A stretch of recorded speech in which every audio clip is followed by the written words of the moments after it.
Sorry, technology.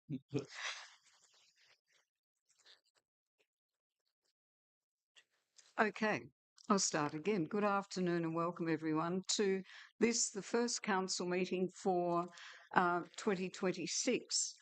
I'd like to start the meeting by reminding everybody that the this is a meeting with public attendance, and attendees are reminded that the council meetings are a place of work for staff and councillors. Councillor is committed to meeting its responsibilities as an employer and as host for this public forum by ensuring that all present meet expectations of mutually respectful and orderly conduct. It is a condition of entry to this meeting that you cooperate with any directions or requests from myself or council officers. The chairperson is responsible for maintaining order at council meetings. The chief executive officer is responsible for the health, well-being and safety of all present. The chairperson or chief executive officer may require a person to leave council premises following any behaviour that falls short of these expectations, and it is an offence to hinder or disrupt a council meeting. Public attendees are requested to register their attendance prior to entering the meeting. So today we have one apology for today's meeting from Councillor Julie Sladden. Otherwise, all councillors are present. Item number 2 is the confirmation of the minutes of the meeting held on the 16th of December, and the recommendation is that the minutes of Council's ordinary meeting held on the 16th of September 2025, numbered 25172 to 25189, as provided to councillors, be received and confirmed as a true record of the proceedings. And those minutes, for those interested, can be found from pages 7 to 63 of this agenda. Will somebody please move that recommendation? Thank you, Councillor Lyons. And a seconder, please. Happy Chair. Be confirmed. Thank you. Thank you, Councillor Lyons. Seconder, please. Thank you, Councillor Allen. Councillor Lyons, do you have anything to comment? Councillor Allen? Any other comments from the floor? Then I'll put it to the vote. All those in favour? Against? Carried 8-0. Item number 3 are late items. Do councillors have any late items to add to the agenda? Thank you. There being none, we go to item 4, which is declarations of interest in a matter of a councillor. Are there any today? Councillor Maticas. Thank you, Madam Mayor. Perceived conflict of interest in item 8.3, as I'm an advocate for the tourism industry. Thank you very much. So item 5 is public question time, and the general rules for public question time and questions without notice are that there is 30 minutes maximum for public question time and public questions. Any one speaker is allowed a maximum of 5 minutes to make a statement and or up to 3 questions. For clarity, a member of the public has a maximum of 5 minutes to total, irrespective of making a statement, asking questions, or a combination of thereof. A question will be answered if the information is known, otherwise it will be taken on notice and responded to in writing. If a member of the public hinders or disrupts a meeting, or tries to hinder or disrupt a meeting, or refuses to leave a closed meeting, or uses obscene or offensive language, the chairperson may take reasonable steps to remove the person from the ordinary or closed meeting, including requesting the assistance of police and the police officer. So we now come to public input time, and those that have registered an interest to speak today, and I'd like to start with Robert Funt. Thank you, Mr. Funt. If you go to the microphone. Okay. Good afternoon, councillors and ratepayers present. I'm Robert Funt. I'm here representing my wife, Lynette, and I. We reside at, 42 Acropolis Drive. I would like to draw your attention to development application PA 2025346 at 6 Apollo Avenue and 4 Aristoteles Court, Lagana. This proposal is for 9 holiday units and 1 large glass house spread over 2 residential lots. Significantly, this development is proposed in a low-density private residential zone. I note that under Section 3.2 of the Council's strategic plan for the decade 22 to 32, that its future goal is to encourage sustainable growth and prosperity with the objective of development which is in keeping with the character of the area and its natural values. I would contend that this proposal is neither in keeping with the character of the area and its natural values, nor is it likely to encourage sustainable growth and prosperity. The development application appears to be in breach of Section 612E of the state planning provisions, in that no guidance is given on the use of the accommodation, whether it may be an Airbnb or possibly seasonal work accommodation. There is no indication to go by. Interestingly, the Tasmanian Planning Scheme rules for low-density residential zones state that multiple dwellings and other housing are listed as discretionary. The key rule applicable in this case is the density requirements for multiple dwellings as detailed in Section 10.4.1 of the state planning provisions. The only visitor accommodation permitted in residential zones is A, home sharing, and B, accommodation within existing habitable buildings. This proposal does not meet either of those discretionary items. So moving on to questions, some questions that need to be answered. 1, what is the purpose of a large greenhouse in this proposal? And 2, commercial enterprises in low-density residential zones are generally permitted if they are small-scale or home-based. If this is a reasonably large commercial venture, would it not be more appropriate to locate it in a mixed-use or business commercial zone?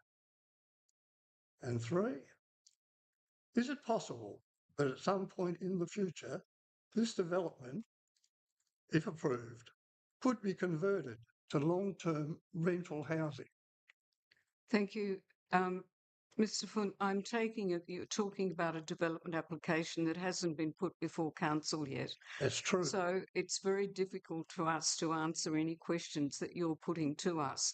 We will take them on notice and reply accordingly. Thank you. The reason why I'm bringing it forward today is because I'm not aware of the situation, but my understanding is that the council may approve this application before the next meeting. I may be wrong on that.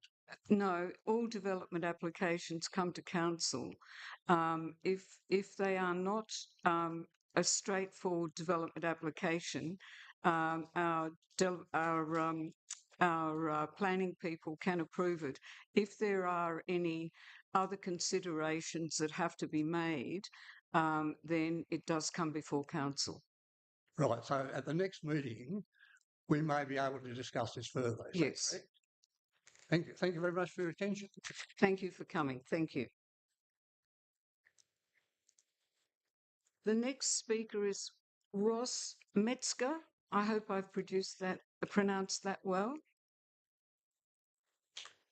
Actually, it's June Metzger on behalf of Ross. Oh, June. Okay. Now, June, we're having a problem seeing you. So if you'd like to swing a microphone a little bit to your right and then stand on the side, we'll see you.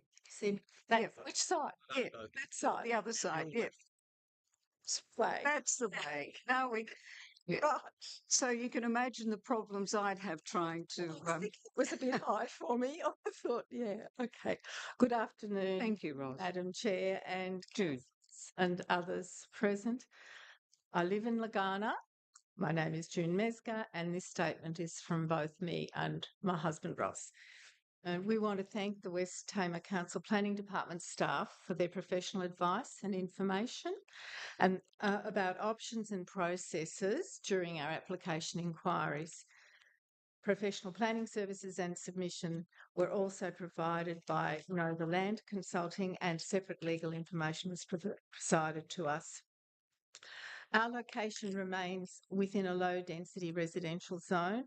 Objections received have failed to address the fundamental test in Tasmanian Planning Scheme 10.6.1 P1, namely whether the proposal can provide a sufficient and usable area with the intended use.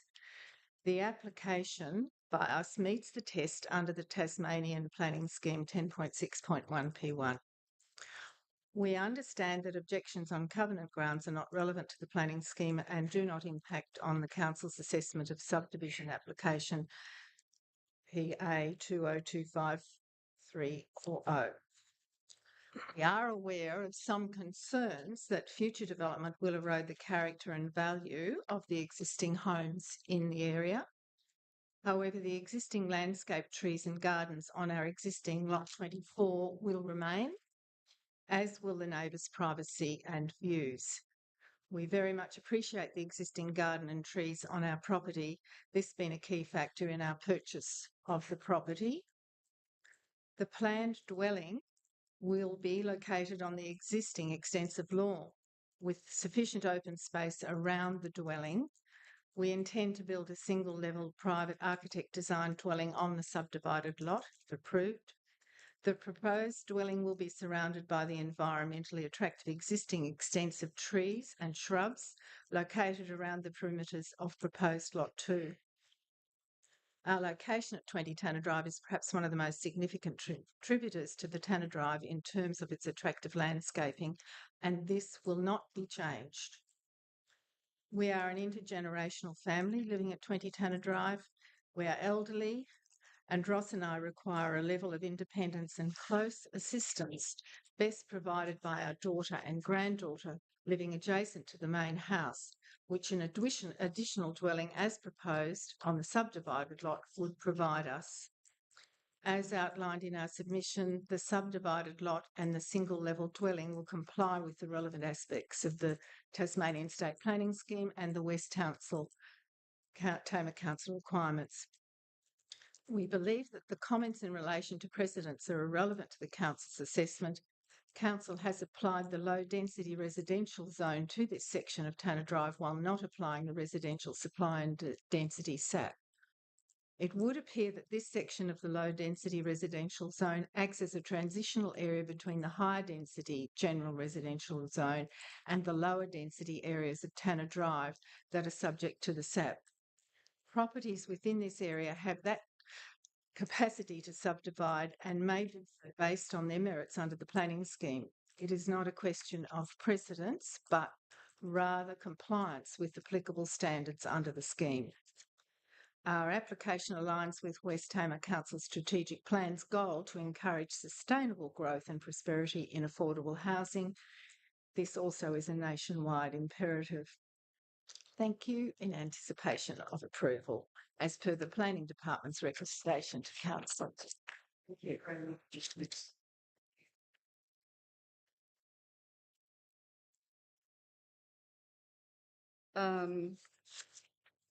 And then the last speaker is Cheryl Swan.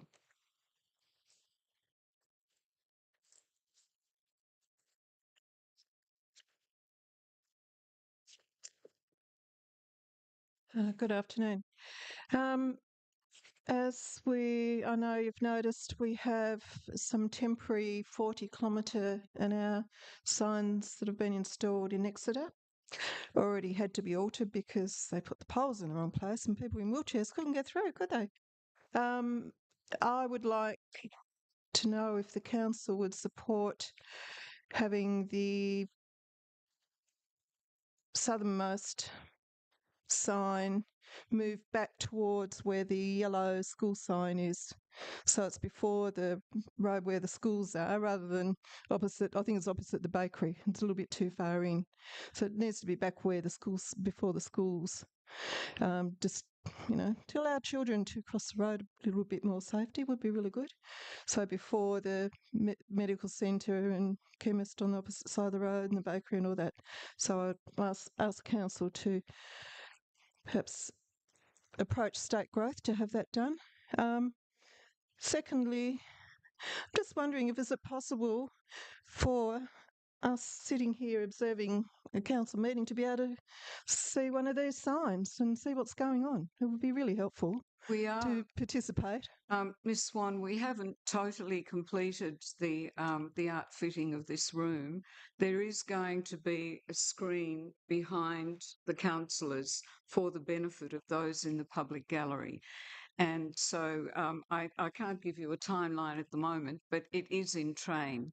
And the other point that you make about the 40-kilometre zone, I think it's a good one. I noticed myself when I drove in that it was only a matter of, I don't know what, 15 metres maybe. The one on the southbound journey, I think is in the right place, but I will, I'm sure that council will be happy to raise that with It was the southbound one I'm talking about. It's after the road that goes where the schools are. So it's north of the road where the schools Sorry, are. I thought you were talking come in. Yeah, from Launceston direction. Yeah, yeah.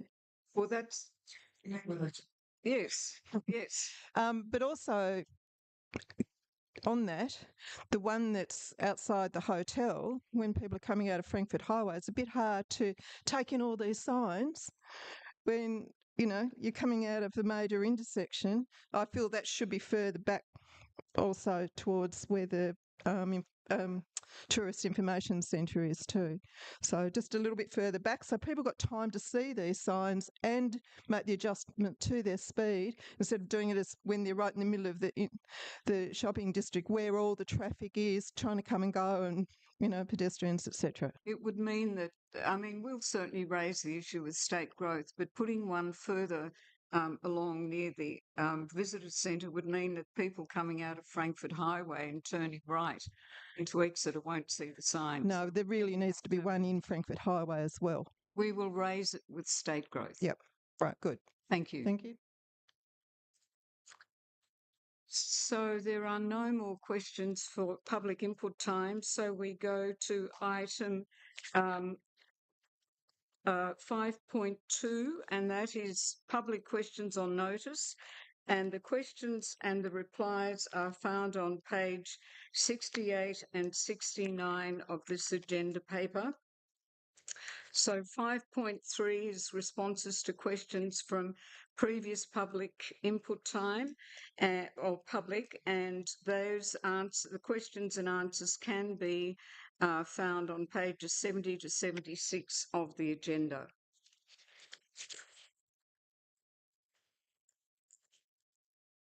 So we come to item 6, and it's a declaration by the Chief Executive Officer, and the Executive Officer has a comment to make about one part of our agenda today.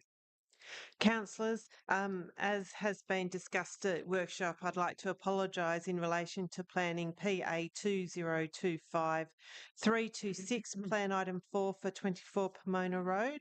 The shadowing drawings, diagrams that were provided in your papers weren't the most up to date of those shadowing papers.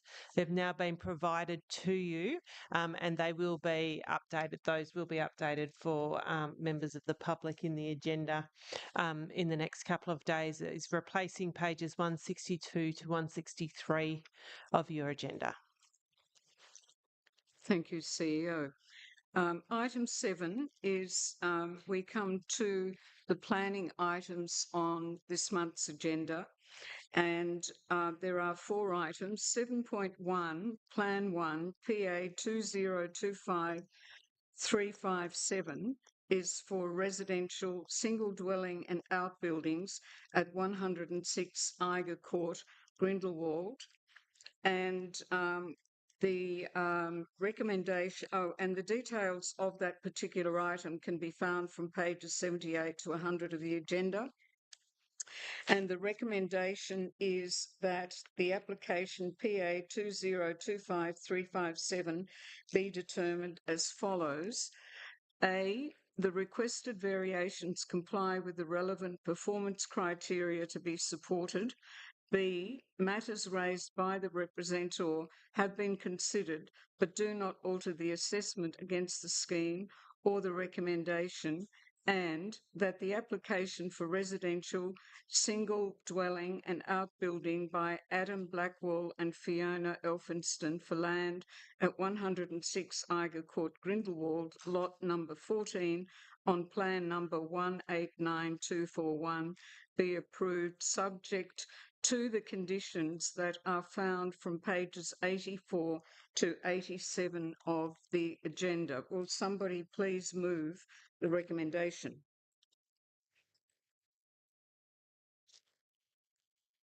Um, Um, it's quite late, but I'm happy with this. Councillor Shegold. Madam Mayor, the seconder. Oh, and a seconder, yes, please. Councillor Matikas, thank you. Madam Mayor, this is reasonably straightforward. I think the main concern was the runoff of stormwater down through into Upper McEwen's Road, but as we've discussed, the geography of the land or the land layout actually will prevent the stormwater from running down that way. It will actually run down the front of the block more so. And there is also a detention basin that's been built on the property to ensure that any runoff of stormwater is kept to a minimum. And I appreciate the inclusion of, my main concern was the removal of trees on the bottom side of the property in consideration to that is a landslip area. And I appreciate the planners putting in a section where they must inform council if they're going to remove any vegetation. So happy to move it. Thank you. Seconder, Councillor Matikas. Thank you, Madam Mayor. And might I just say what a beautiful looking house this will be. The first to be built in the new subdivision. Up the top, there are only two discretions, but one of those discretions was actually a condition of council. So really there's only one, and that's a side setback. As opposed to being 5 metres, it's proposed to be 3.8 metres, which is not unreasonable given the location and what's in keeping with the area. The other one is obviously the driveway and the construction of the parking areas to remain unsealed. And that's actually a condition that's been placed upon this application by the Stormwater Authority to try and control stormwater in a more efficient manner. There's nothing in this application that gives rise to find any reason for refusal, so I'll be supporting it today. Thank you. Are there any comments from the councillors? There being none, Councillor Shigo, would you like to close? No, thanks, Madam Mayor, except I meant to say topography and not geography. I got my threes wrong. So that's all. Wrongographies. The wrongography, yes, wrong. Thank you. I will now put it to the vote. All those in favour? Against? Carried 8-0. Plan 2 on page 101 of the council papers is for a subdivision 1 into 2 lots at 20 Tanner Drive, Legana. And the recommendation made by the planner is that the application PA 2025340 be determined as follows. The requested variations comply with the relevant performance criteria and be supported, and that matters raised by the representatives have been considered but do not alter the assessment against the scheme of the recommendation, and that the application for subdivision 1 into 2 lots by One Earth or Architecture and Project Management for land at 20 Tanner Drive, Legana, lot number 24, on plan number 132648 be approved subject to conditions that are outlined from pages 108 to 111 of this application. Will somebody please move that recommendation? Councillor Mantikas, and seconded by Councillor Lyons. Thank you. Councillor Mantikas. Thank you, Madam Mayor. I'm going to speak to support this application today. There's only one discretion in the planning scheme, and that's due to lot size and lot design.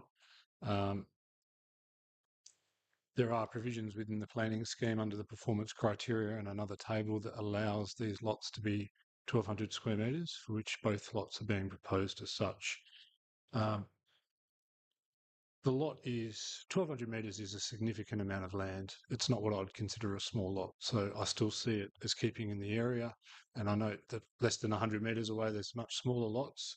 There are a number of representatives that have provided submissions to council by way of this application. And while I understand some feedback around covenants, it's not a planning instrument that council can take into consideration. They are solely civil matters that we as a planning authority cannot deal with. The planning scheme allows for subdivision of this size in that location based on the current zoning. I think it's appropriate. I think that our council has been advocating for increased housing solutions along with the state government for a number of years. And I just wanted to point out as well, I think it was August of 2024, our council removed the requirement for a public open space contribution if you're doing one additional lot and you were within 400 metres of an existing playground. This is one of those examples of subdivision that is in line with council set policy and direction about how we want to see further development and infill or not high densities, but the best utilisation of land within the municipality. The planning scheme supports this. There are no sound planning considerations to support a refusal, albeit there were a number of representatives that took issue. I think June spoke really well at the public input time. Took a lot of the words out of my mouth. And I'd like to see this subdivision proceed. So I'll be supporting this application today, and I hope my fellow councillors do as well. Thank you, Councillor Manticas. Councillor Lyons. I think I'd like to complain that Councillor Manticas has stolen all my thunder as well. I think this is a reasonable development. We've got to support infill. We want to be providing at 1,200. I think it's still a reasonable size block, but we'll reduce the maintenance required by only having one house on that block. I support the application. Thank you very much, Councillor Lyons. Any other comments? Yes, Councillor Ferguson. Yeah, just a question. I was just trying to find it in this report. It referred to some landslip in that area. Is that correct? Or have I confused myself with another planning? I'll ask Christina to answer that. Yes, that is correct. There is a very small area of the site that is mapped, but it is not contained within the indicative building envelope location. So there's more than enough area on the new lot to accommodate a dwelling that would be unconstrained by landslip. Yeah, good thing. And I just couldn't find it in time, scanning through the documents. But we normally get further advice at the building stage. So do you expect that to happen again? Because I note that this one, there's some sort of preliminary report that suggests no increased risk at this stage, which normally we at times don't get the information that comes in at the building. Yeah, absolutely. So there was additional information submitted with this application regarding landslip assessment that was above and beyond what would actually have been required as part of this stage in the process.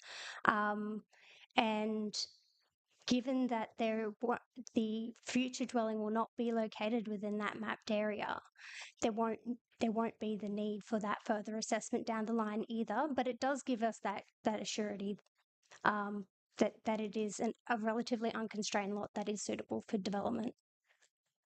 And if I may, Madam Mayor, just to comment to it. Yeah, as a planning authority, it's clear this needs to be approved. The work's been done in the preparation. I do understand the representations, particularly around the covenants. They've got a lovely area down there, and as you'll see from the maps, there's probably other blocks that, in a similar fashion, could be dealt with like this.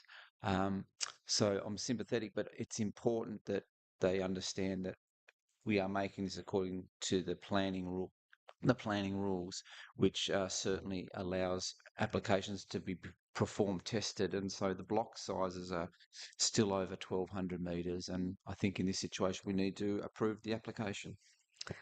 Thank you, Councillor Ferguson. Any further comments? Oh, Madam Mayor, I'd like to say Yes, few words. Councillor I Shigo. agree with everything that's been said, and this is a great example of what we will probably see coming to council in the future, as people have bought these large properties 30 or 40 years ago and now finding that they're too big to look after, but they want to stay and remain in the area that they've been part of for a long time. And the reasons for the applicants doing this, and June did speak very well, is the same reasons that residents in Eccleston Road and Rosefawn Road and those areas on larger blocks will probably need to or want to do the same thing in the future. So I'm happy to support this in its current form, and I think it's going to be something that we'll see come before council a lot into the future. Thank you, Councillor Shigo. Any further comments? Before I take the vote or ask Councillor Manticas to close, I agree with all the comments that have been made by my fellow councillors. And I think it's important to also note that the government is very supportive of appropriate landfill, infill projects all across Tasmania. We live in a time when housing or lack of it is an issue, and I agree that we are going to see more of it, and I think it's up to us as a council to ensure that it does comply with the character of the area it's in and to all the planning requirements. So now I'll ask Councillor Manticas to close. Nothing further, Madam Mayor. Thank you, Councillor Manticas. I'll put it to the vote. All those in favour? Against? Carried 8-0. Plan 3, PA 2025365, residential outbuilding at 48 Alpine Crescent. And the application can be found from pages 114 to 138. And the recommendation for this application is that the application PA 2025365 be determined as follows. The requested variations comply with the relevant performance criteria and be supported, and that matters raised by the representative have been considered but do not alter the assessment against the scheme or the recommendation, and that the application for residential shed by Wilkins Design and Draft Proprietary Limited and to demolish an existing shed for land at 48 Alpine Crescent, Grindelwald, lot number 33 on plan number 22210 be approved, subject to the conditions that are outlined on pages 120 and 121. Will somebody please move that recommendation? Thank you, Councillor Lana. And a seconder, please. Thank you, Councillor Ferguson. Councillor Lana. Thank you for that. So this is an outbuilding shed which is outside the acceptable solutions for planning, in that it is not 5 metres from the boundary, which is the acceptable solution, but proposed as 1.5 metres from the western side. It has been assessed by council officers. We've had a representative who's not satisfied with the justification for that encroachment of the setback. It's a matter of looking at the objective of that clause for setback, that it be compatible with the streetscape, doesn't cause unreasonable loss of amenity. It's a large block, 8,332 square metres, and whilst there was plenty of room for the shed to be sited at that distance from the boundary, there's actually no requirement for strict adherence to that nominated setback distance, as long as the performance criteria is satisfied, being no loss of amenity for the neighbours, and there are no site constraints. So I support this application in its current form, despite the one representative who would have liked it to be within the acceptable solutions. Thank you, Councillor Lana. Councillor Ferguson.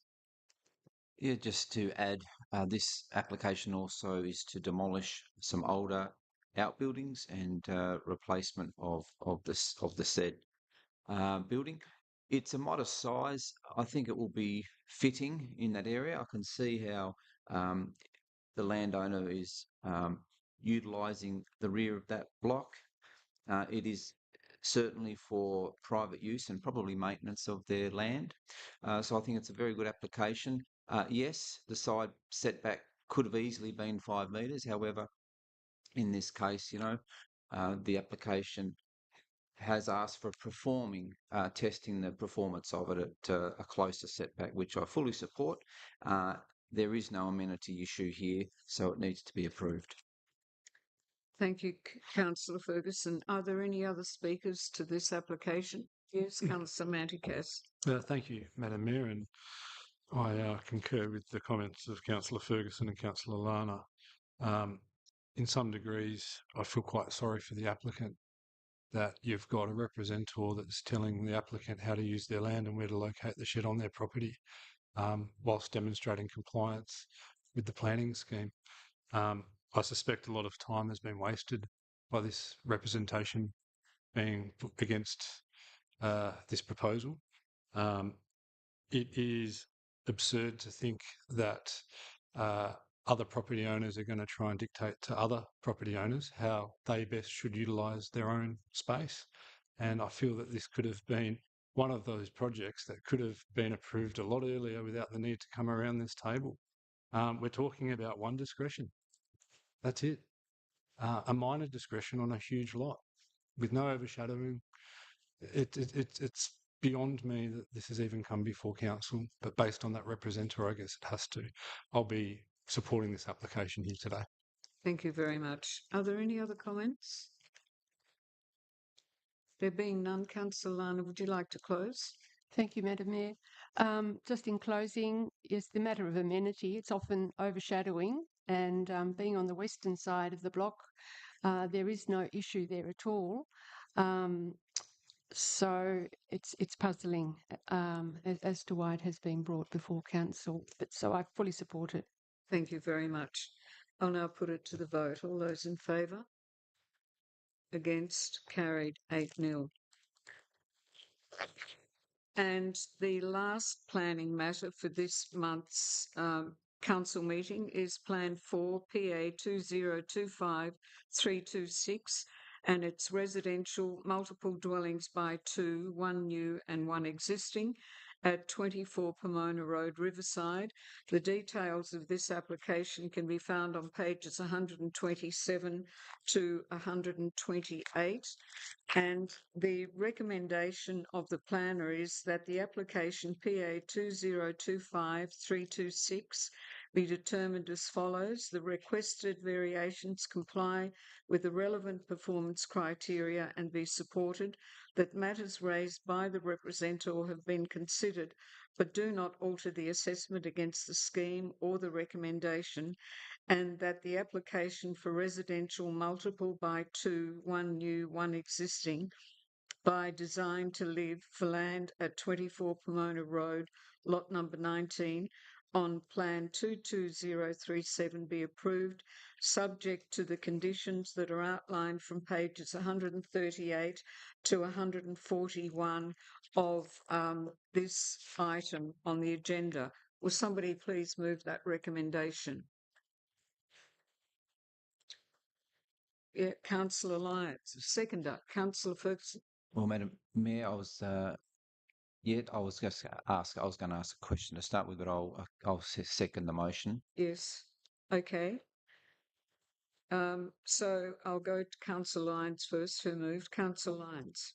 Basically, my only concern about this is parking. Driving down Pomona Road, I think there's 2 blocks either side of this proposal where there's at least 2 units on those blocks. So it fits in with the community. My only risk is that safety issue of too many cars parked out. I think 3 spaces for each of the units is probably well, it fits in with the planning scheme.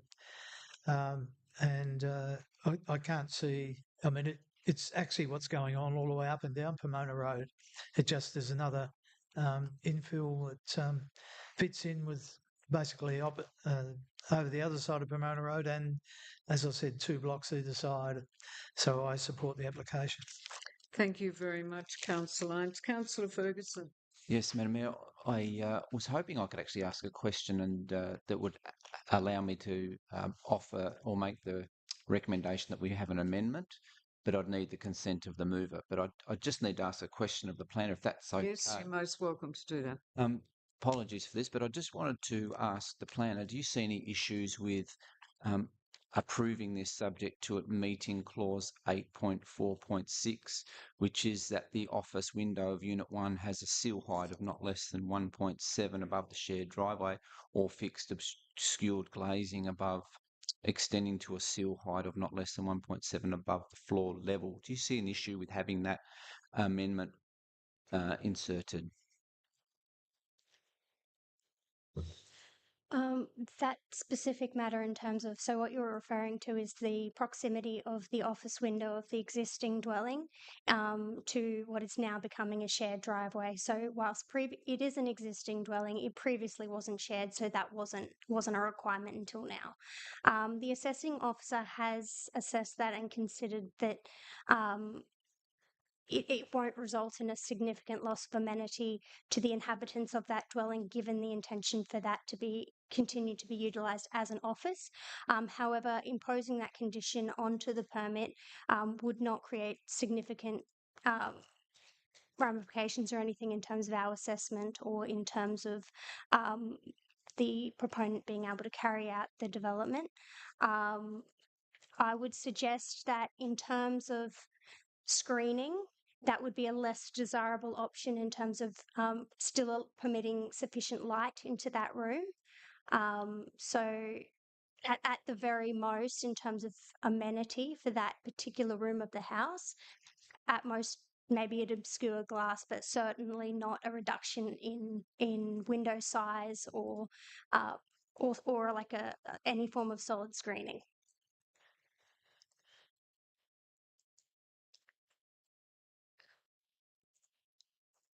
On that basis, Madam Mayor, could I ask the mover whether they would accept that, just noting that that amendment gives the option for just obscuring the glass, which would be probably the preference, as the planner said, or having a higher sill height?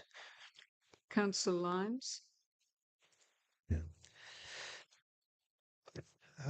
My problem with that is if you look at all of the other developments that have happened right through that whole subdivision, right up to the top of West Riverside, we haven't enforced this provision. We've done it, I think, a couple of occasions on the hill off Pomona Road, where a house was looking straight into the living space of another building. But I'm not sure that this does it.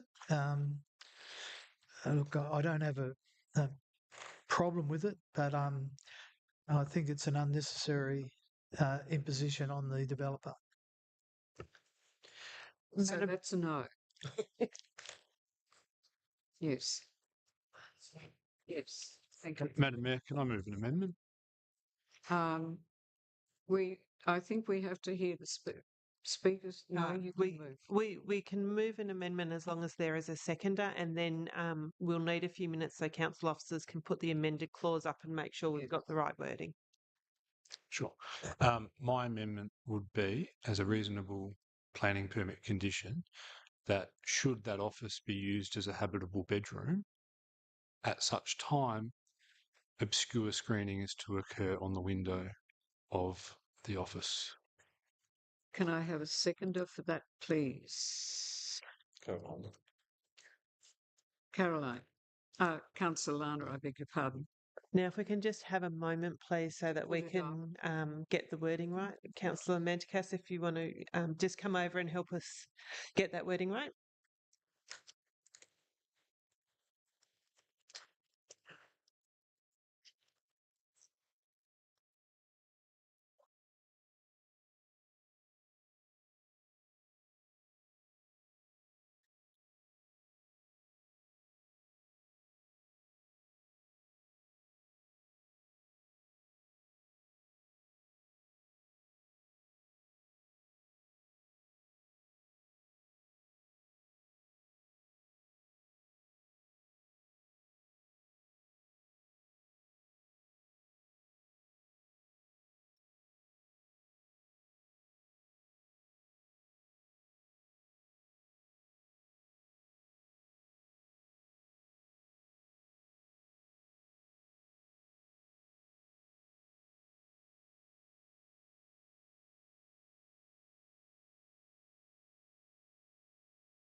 Councillor Councillor. That is correct. Thank you. Thank you very much. Councillor Lana, I understand you wish to make a statement. Thank you, Madam Chair.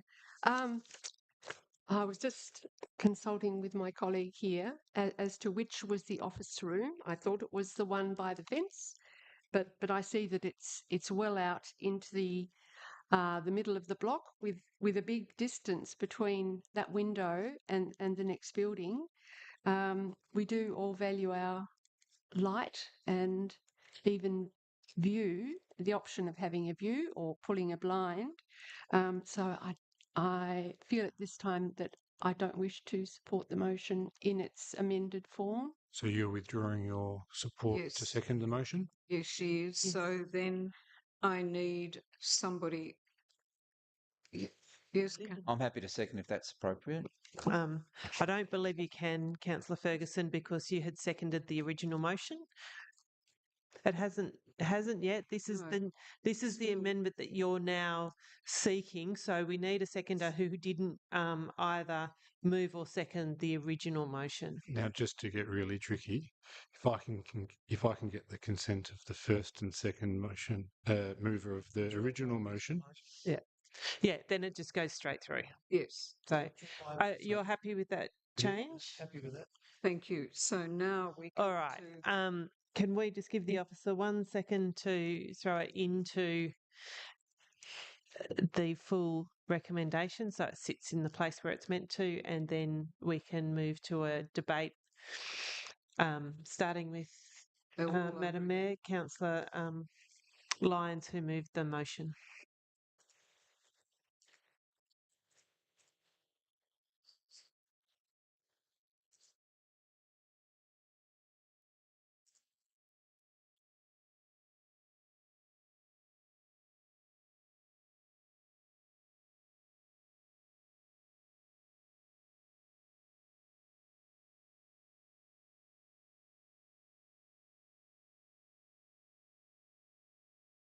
So we now have the amendment added to the original recommendation, which says that the office window of Unit 1 has a sill height of not less than 1.7 metres above the shared driveway or fixed obscure. I'm sorry. Sorry, Madam Mayor, it hasn't dragged the right one across. We're just fixing that now. Apologies, it'll just take a minute to get it.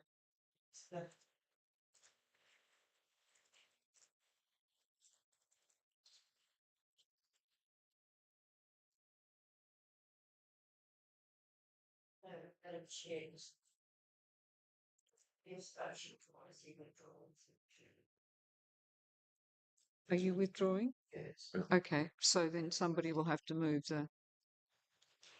Okay, so the added piece to the original recommendation is point 6, that the office of Unit 1 be used as a bedroom. The windows must be obscured to provide privacy from the shared driveway.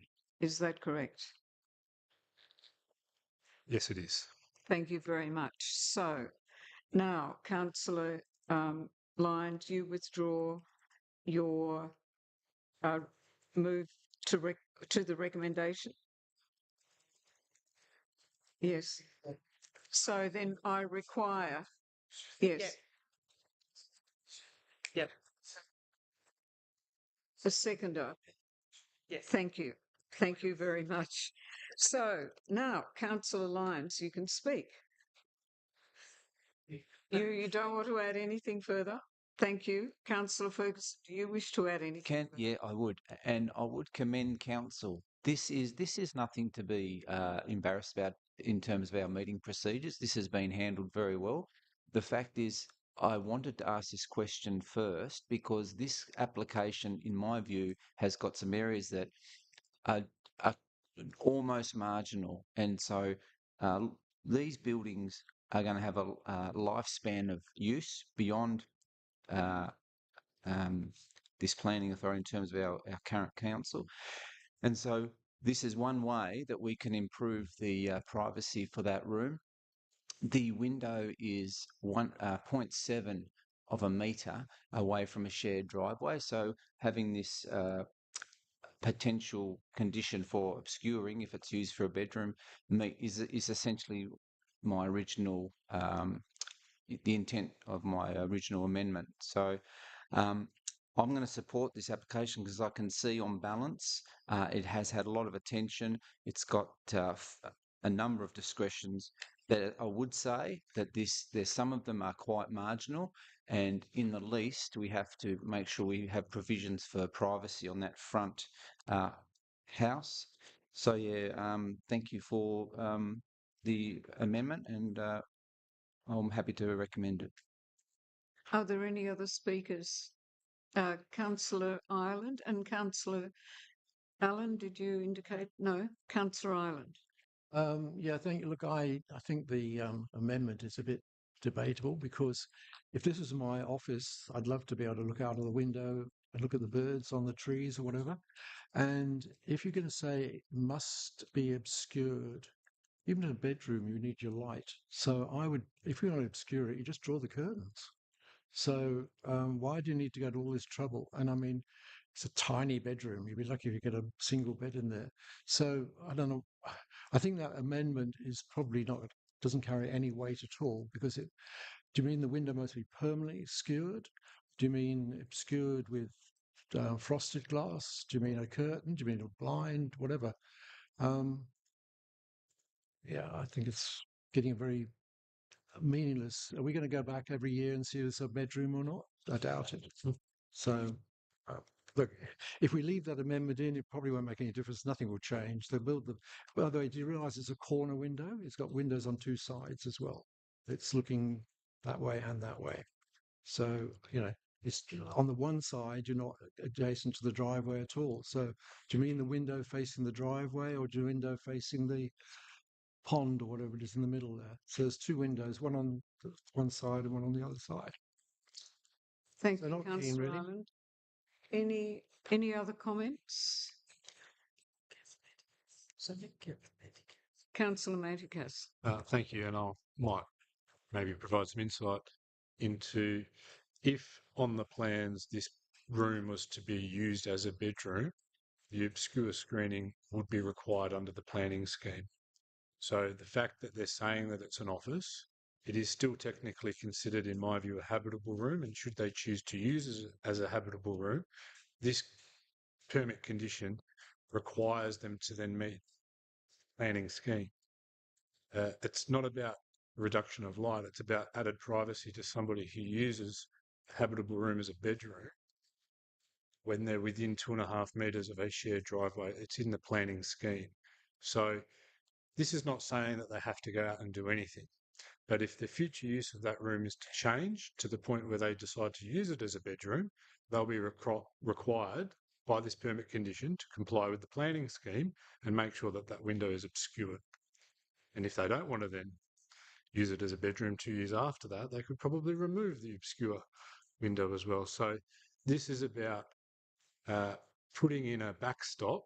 So should the use of that change from an office to a bedroom, that it's meeting the requirements of the planning scheme. Speaking to the rest of the application, I do hold a number of concerns. I see this as more like 3 dwellings as opposed to 2. I think it's very difficult when you look at the actual size of the site to how you can try and maximise the efficient use of the land.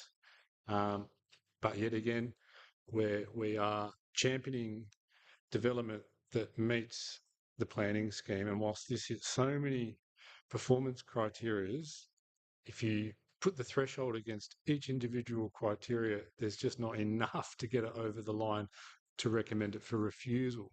So they're skating by the skin of their teeth, about as borderline as a planning application that I think we'll see with a number of discretions and how they're choosing to exercise them. But in totality, I will be supporting this application today. Thank you, Councillor. Yes, Councillor Ireland. Am I permitted to speak again? Yes. Look, just on there are two windows in this room. So do you mean both windows or the window facing the driveway? It says from the shared driveway.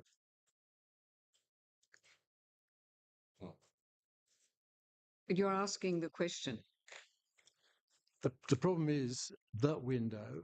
There's two windows. Which window do you mean? I suspect that Tom just forgot to put the S on the windows. That's not the case, Tom. I'm just asking if you can put Well, the S on it. while Tom's doing that, I I will vote for it, but I agree with Councillor Ireland. There are many bedroom windows on any street in any subdivision that you can walk past who have their blinds wide open and you can see straight into the bedroom.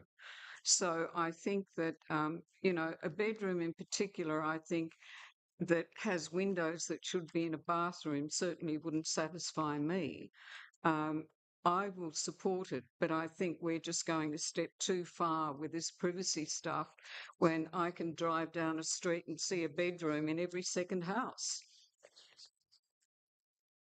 Madam, So, may I just ask a question of the planner, please? yes, Christine. Christine, so if this goes through as it is with that amendment, extra condition, if the property's sold in 2 years' time and someone else buys it, does that owner then become also have to comply with this condition, even though they're not the applicant, the new Correct. owners weren't the applicants? They are. Yeah. Okay. Thank you. Okay. So, Councillor Lyons, would you like to close? Yes. Comment. Oh, No further comment. please feel free. Okay. Those in favour? Against, carried 8-0.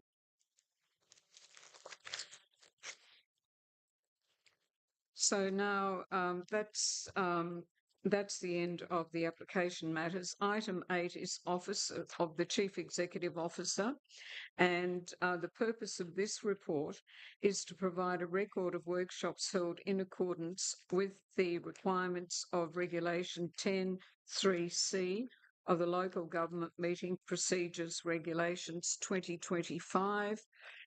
And the recommendation is that Council receives the report on Council workshops held on the 16th of December 25 and the 13th of January 26. May I please have a mover? Councillor Allen, a seconder, please. Councillor Lyons, Councillor Allen. Yeah, this is just an information for the community to see what council does on other than a council meeting. We have workshops we attend, and this has just been transparent to show people Thank you very how much. much work we do. Councillor Lyons. Again, I think it does provide another source of information for our ratepayers, and I think it's a good thing. It doesn't actually show the amount of discussion and work we have to put into covering a lot of these issues, but it's information that the ratepayers should know about. Thank you very much, Councillor Lyons. Are there any other comments? Yes, Councillor Madigan. Thank you. And I note that the recommendation is to prepare terms of reference. Oh, no, I'm in the wrong one. Yes. Oh, well, sorry. So you withdraw your... Are there any further comments? There being none, I'll ask Councillor Allen. No, I think it just opens it up. If people can see what we have discussed, they know to ask the question if they want any more details. Thank you very much. I'll put it to the vote. All those in favour? Carried 8-0. Item 8.2 is the CEO's report for the Frankfurt Soldiers Memorial Hall Special Committee formation proposal. And the summary for this is that the purpose for this report is to put forward a proposal for endorsement by Council to form a special committee of Council under Section 24 of the Local Government Act 1993 for managing the day-to-day operations of the Frankfurt Soldiers Memorial Hall, in brackets Frankfurt Soldiers Memorial Hall Committee. And the recommendation is that Council authorises Council officers to prepare terms of reference for a Frankfurt Soldiers Memorial Hall Committee for review and endorsement by Council at a future ordinary Council meeting. May I please have a mover? Councillor Ferguson, and a seconder, please. Councillor Allen. Councillor Ferguson. Yes, happy to move this. This is really quite simple. We are only giving endorsement for terms of reference to be created and updated. We really should have had it. And so I look at the conversations we've had in our workshops about managing of committees and hall committees. And I think considering we're going to be going into local government elections later this year, this work should be done. And I think it's fine that it's prepared and brought to a future council meeting, just so that if our committee strategy is continued, that we have a terms of reference that can be again reviewed and updated in the next process. Thank you, Councillor Ferguson. Councillor Allen. I think, yes, I agree with that. And I also think that it opens it up. If the community want to form a committee, they know there's a terms of reference that they would have to abide by if they continue to go ahead with a committee. So at this stage, we're asking, as Councillor Ferguson has said, is a terms of reference, which we have done for our other halls. So all halls will have a terms of reference, and then the committees may be formed from that if necessary or if they want to.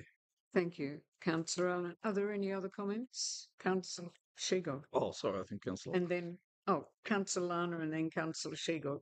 Thank you.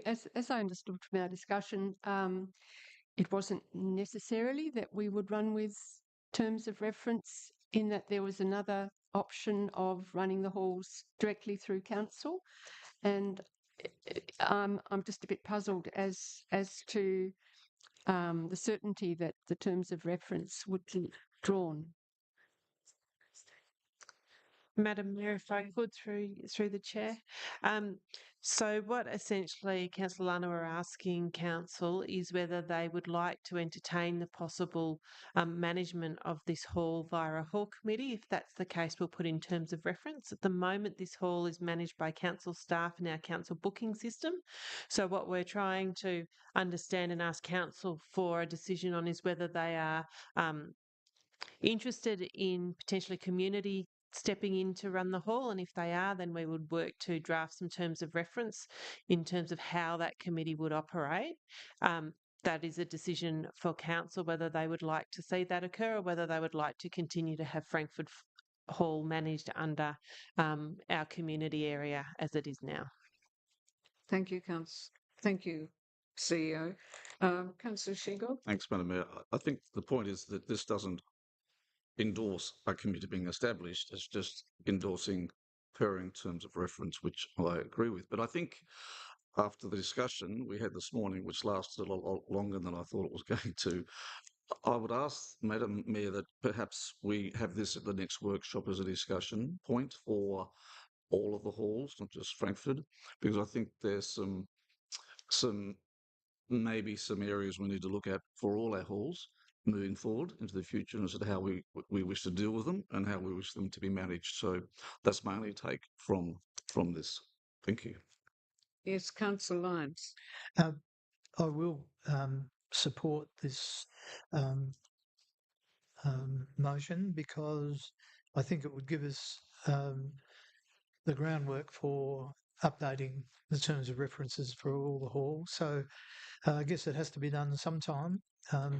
There is a potential problem with Frankfurt in that not all the accounting was done when the previous committee were wound up, and I hope that the people in the Frankfurt area can sort those issues out prior to any consideration of a further Frankfurt Soldiers Memorial Hall Committee being established. Thank you, Councillor Lyons. Any other comments? Councillor Manticas. Thank you, Madam Mayor. And look, I just don't want council to go down a path creating a terms of reference unless we're actually decided on having that hall run by a committee. And I'm not sure what Councillor Lyons was referring to, but maybe it was the missing money not yet returned to council, $5,000. There's a lot of issues before council that needs to be ironed out before council can actually get to a point as to decide whether or not we want to trust the community to look after a ratepayer asset. I'm not there yet. I'm not saying I'm not ever going to get there, but I don't want council officers to turn and start developing a terms of reference specific to this hall when we don't actually necessarily agree on what that future looks like. So I'm not going to support it today, but I'm not completely closed off from the idea either. I just don't want council officers embarking on a process that might not be needed depending on how council decides to go in the future. Councillor Ferguson, would you agree to this matter being deferred and discussed further, as Councillor Shegog has suggested, so that we can really be very clear and precise as to the reason for this process? And the seconder, Councillor Allen, are you happy with that? Move a procedural motion. So if you want me to move a procedural motion to defer this matter to the next workshop for discussion. So it will be done. And Councillor Islands, please hand up for. You don't need a seconder. So, for a procedural motion, what you'll need to do is have a mover, a seconder, and a vote, and then it can be deferred. Yep. So I have a mover in Councillor Shegog, a seconder in Councillor Ireland, and go to the vote. And I will go for a vote. All of those in favour? Against? Carried 8-0. 8.3 is a submission on Residential Parks Bill 2026 consultation draft legislation. And the purpose of this report is to provide council with a draft submission in relation to the Residential Parks Bill 2026 consultation draft for endorsement, and the details for this agenda item are found from pages 172 to 177. And the recommendation is that Council 1 endorses the attached draft submission. 2, authorises the Chief Executive Officer to sign the submission and submit to the Department of Justice. May I please have a mover? Councillor Ireland. And a seconder, please, Councillor Ferguson. And I would like to note for the minutes of the meeting that Councillor Manticas has left the meeting on a matter of a conflict of interest. Councillor Ireland. Yes, thank you. This is basically to endorse a submission regarding the bill. Basically, the council had some relatively satisfied with the bill, except there were quite a few things that councils were not able to do. It was a good bit. The proposed bill is very good for the residents, but does throw up some headaches for councils which need to be resolved. And we have covered that in our submission, which I hope is duly considered by the relevant people. Thank you. Thank you. Councillor Ferguson. Yeah, just this is in support of the submission that we're providing as feedback into the draft residential parks bill. Our council, I think, is really doing our part for the local government sector on this issue. We've been very active in this space, and there would be some people in the community that think that the current draft residential parks bill might be ticking all the boxes. No, there's some real issues here that need to be addressed, and so I expect that this feedback prepared by our council will contribute to really a good outcome on this matter, which I might say also needs planning and building consideration. So support the submission we're putting in, and I'm very pleased that we've been able to have that opportunity to submit this. Thank you very much, Councillor Ferguson. Are there any other comments? Councillor Lyons. I feel like I'm just repeating myself, but I support the submission. However, I think we shouldn't be leaving it to the Planning Act in relation to this particular bill, that we should have a definition of what permanent residence is, and that is an omission from this bill. or example, how many days per year do residents have to sleep there? If it was in this bill, you don't have to go looking in the Planning Act or whatever to determine if it's a permanent residence. And I think the uh, the other thing is about what happens at the end of 5 years. They still haven't sorted out the building problems if they aren't rectified in the next 5 years. So, look, I support the submission, but I really would like the state government to consider having a definition of permanent residence, and also whether it's some sort of um, sort of um, amnesty for the building, or some way of not at the end of 5 years making the council have to go through hell and back in relation to building approvals for some works that may not have got building approval in the past. It has kicked the can down the road. I think this is a good submission. I just like those other two issues to be considered. Thank you very much, Councillor Lyons. Any other comments? Councillor Allen. I agree with that. I think, first of all, I commend the government for getting this draft bill to this stage, but I think we need to make it clear that it's called a residential park bill, and under land use, a lot of those parks, the land doesn't accommodate or isn't allowed to accommodate permanent residents. So I think we've got to be careful that people don't get the wrong message that all caravan parks will now be able to have permanent residents, and that needs to be addressed urgently as part of this bill, because I think people are getting excited, which is great, but we really have to make sure that everybody understands what this bill means and what it could mean if it's done properly. Thank you, Councillor Allen. Any other comments? Before I ask Councillor Lyons to close, I agree with all the comments that have been made by the councillors. This bill, I don't believe, gives those that are concerned any comfort as to what their long-term future is. And I think it really, the bill has to be very, very clear on what it's actually saying, because there's a lot in this bill that they're not saying. So without any other comments, I'll ask Councillor Ireland to close. Thank you, Madam Mayor. No, I think everything's been said. Thank you very much. Thank you. I'll now put it to the vote. All those in favour? Against? Carried 7-0. Will somebody please get Councillor? Thank you, Katie. The next item, 8.4, I'll just wait for Councillor Manticas to come back.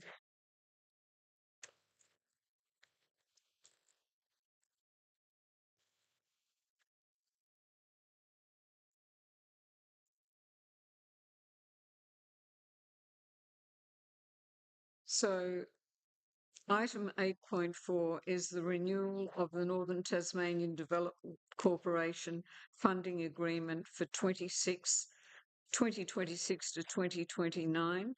And the purpose of this report is to seek Council's endorsement of the updated Northern Tasmanian Development Corporation NTDC members agreement for the period of 2026 to 2029. And the details of that agreement are found on pages 178 to pages 212.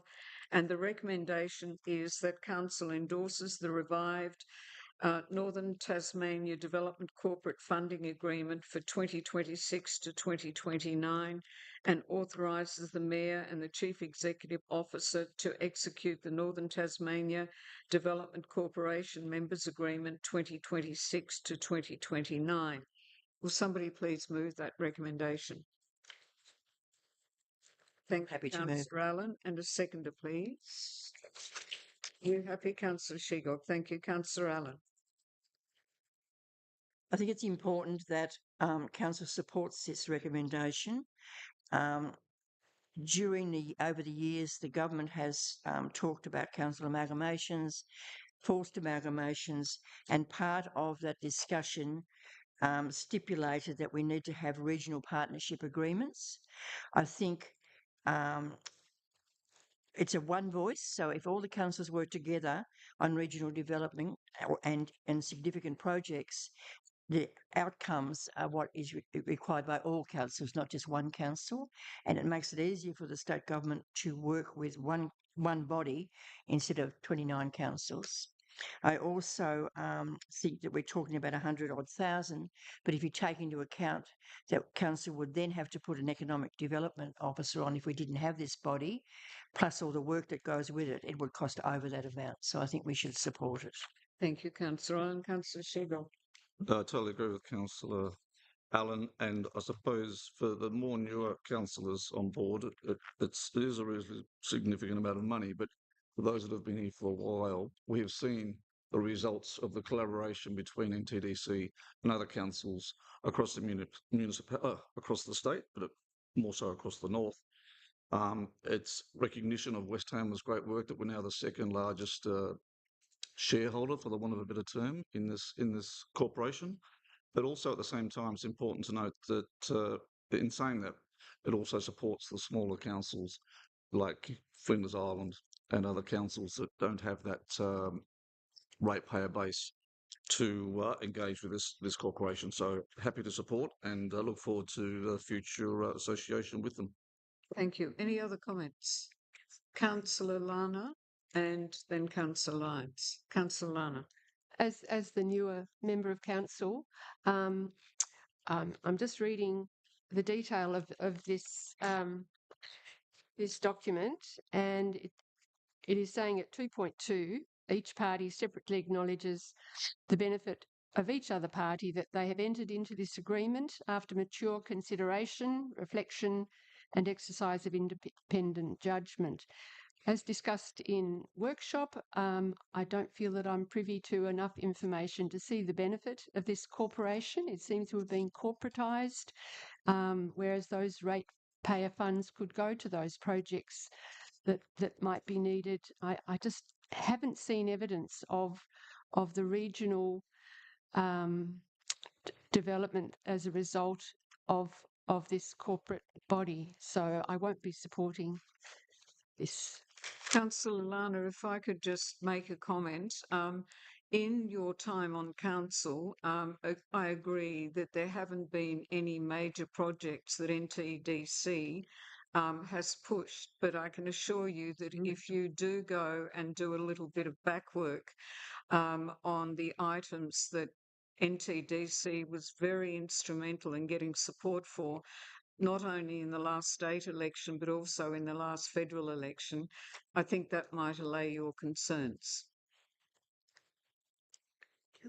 Councillor Lyons.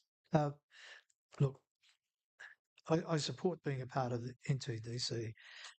Again, things that I've raised previously in workshops 810, where we guarantee payment. So, for instance, if a project was taken on to build a transit centre somewhere and there was some legal action taken against it, then we are at risk in terms of we guarantee the payments. And the other one is 13, where if it's decided to do a special project and it's in our area, we might be required to fund it and have no choice. I understand that in the Constitution, there is a standard constitutional wind-up where the money is dispersed to charities. Well, they didn't do much thinking about that because it ain't no charity, and I think they ought to look at that. There should be provisions for winding up that any funds go back to the organisations that fund it and or the shareholders. But look, I'm happy for it. I just have those reservations, and I hope that one day they get considered. Thank you. Are there any other comments? Councillor Ferguson and then Councillor Manticas. Yep, just to speak in support of this. This is actually not just something that's starting up tomorrow.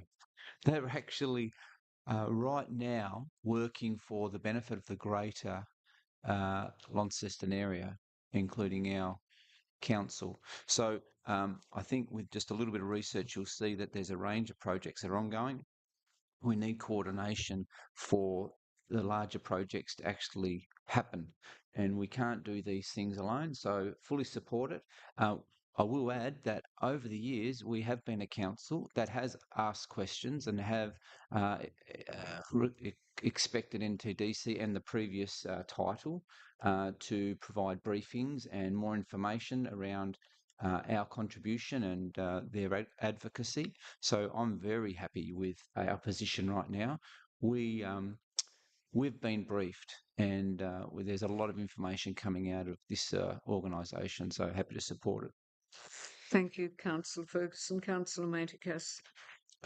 Thank you, Madam Mayor, and I believe in collective strength of the Northern Councils in Tasmania to have a body, an external body, that's there to advocate on some of the larger projects that are coming into the north of the state. I understand that not every project will be situated within our municipality, but it's about the collective goals of working together to see the northern part of Tasmania prosper. Over the years, we've seen increased transparency and openness and communication from both their CEO, Chris Griffin, and their chair, Dr. Alison Anderson. And I think that they give up their time to come and brief council and liaise with council with a higher expectation, I think, that we've placed on them to do that we would with other organisations. There's strength in numbers here. The north of the state is powering ahead as the economic powerhouse of this state, and I'd like to see it continue over the south. I think we're better than the south, and I think it's because organisations such as this that advocate on our collective interests in securing large economic projects coming into the state. I think the contribution that this council makes is money well spent. And I think what's proposed and put in front of us is fair and reasonable. Given the hurdles that we've actually placed upon this organisation over previous years, they've come to the table, they've delivered and met our expectations on what we've asked of them. So I'll be supporting this today. Thank you very much. Are there any other comments? Councillor Lana, you have had a comment, but I'll ask Councillor Ireland first, please. Yeah, more a bit of reminiscing. NTDC in the first initiation was called NTRDB, which was in 1998, and I was actually on that board. And one of the first things we did was to get all the jetties, pontoons on the River Tamar. That was our first project many, many years ago. Thank you, Councillor Ireland. I will give you just a short period of time, Councillor Lana. Thank you, Madam Chair. Just considering Councillor Lyons' comment at 18.3, quote, the members expressly acknowledge and agree that no member can receive any payment of capital distribution of assets or other benefit from the company on winding up. And also there was a section on winding up where the costs of the corporation would be borne by its members, I believe. I might be wrong, but I'm finding this a very onerous document. I won't be voting for it. Thank you. Thank you. Thank you, Councillor Lana. Before I go to the vote, I'd just like to reinforce the comments that, except for those of Councillor Lana, that my councillor colleagues have made. I think that I'm very proud of the fact that NTDC is able to have a process where some of the smaller councils in the northern part of Tasmania, who without this organisation wouldn't have a hope of undertaking some of the projects that they do. And I'm very proud that the other councils actually agree to support them to achieve their goals as well. And I think that the outcomes that NCDC does have is outstanding for the budgets on which they work. So I will be supporting the bill as well. So without further ado, I'll put it, Councillor Ireland. Alan, I beg your pardon, if you would close. That's all right. I think most of it's been covered. I think it's just important to note that it's councils working together for the whole economic area. And I think a good example of that could be Taswater. So if Taswater was funded for more funding went into it, it opens it up to all councils for land use and development. So I think that's one important part of it that we should be looking at. Thank you. Thank you. Thank you very much. I'll now put it to the vote. All those in favour? Against? Carried 7-1. So you voted for. Oh, yes, and because it wasn't a unanimous vote, those that voted for it were Councillor Ferguson, Councillor Matikas, Councillor Lyons, Councillor Shegog, Councillor Holmdale, Councillor Allen, Councillor Ireland, and those against was Councillor Lana. So now we come to governance, and governance 1 is updated WT HRM 17.00 Code of Tenders and Contracts, and the purpose of this paper is to seek approval of the revised Code of Tenders and Contracts WT HRM-17.00, which is detailed on pages 213 to 278 of the agenda. And the recommendation is that Council rescinds the existing Code for Tenders and Contracts Minute 7620, adopts the updated Code for Tenders and Contracts as presented, effective 20th of January 2026, upgrades the version number to 5.00 and approves a review date of January 2030. May I please have a mover? Councillor Ireland. The seconder, please. Councillor Lyons. Councillor Ireland. Thank you. I think it's approximately 10 years, I think, since we increased the limit from 150 to from 100 to 150. During that time, council construction costs have gone up by over 70%. So what was 150k a while ago is close to 300 now. So basically the goalposts are moved. So we need to move the penalty spot to coincide with the goalposts. Thank Just you. keeping up with the times. Thank you. Thank you, Councillor. Councillor Lyons.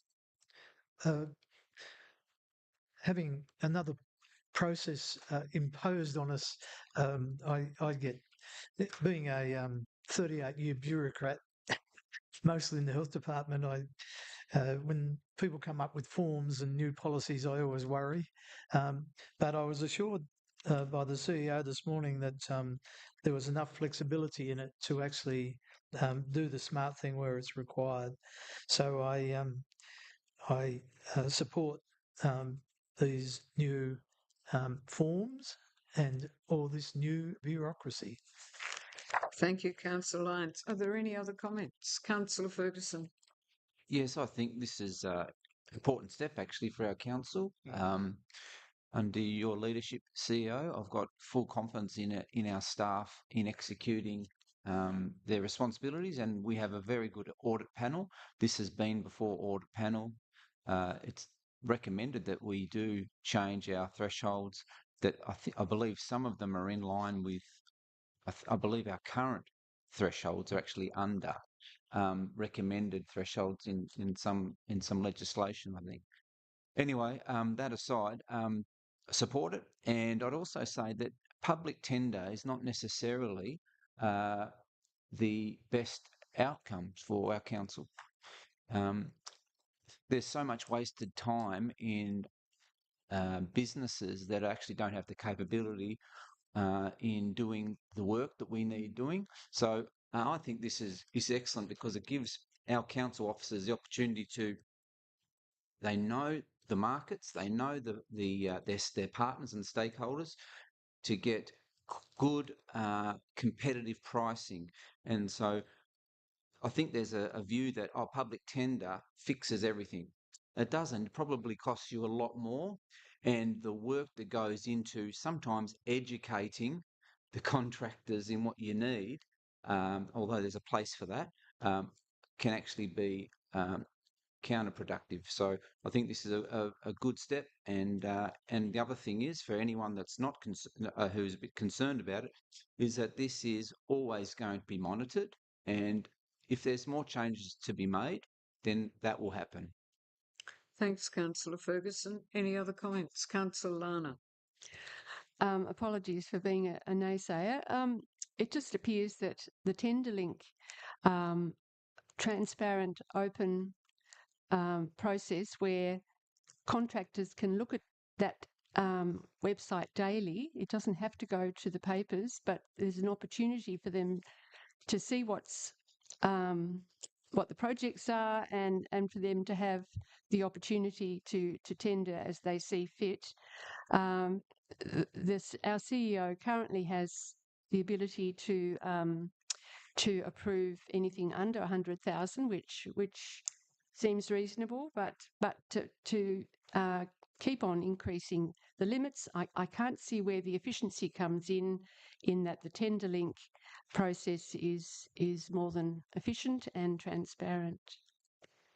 Thank you, Councillor Lana. Any other comments? Councillor Manticas.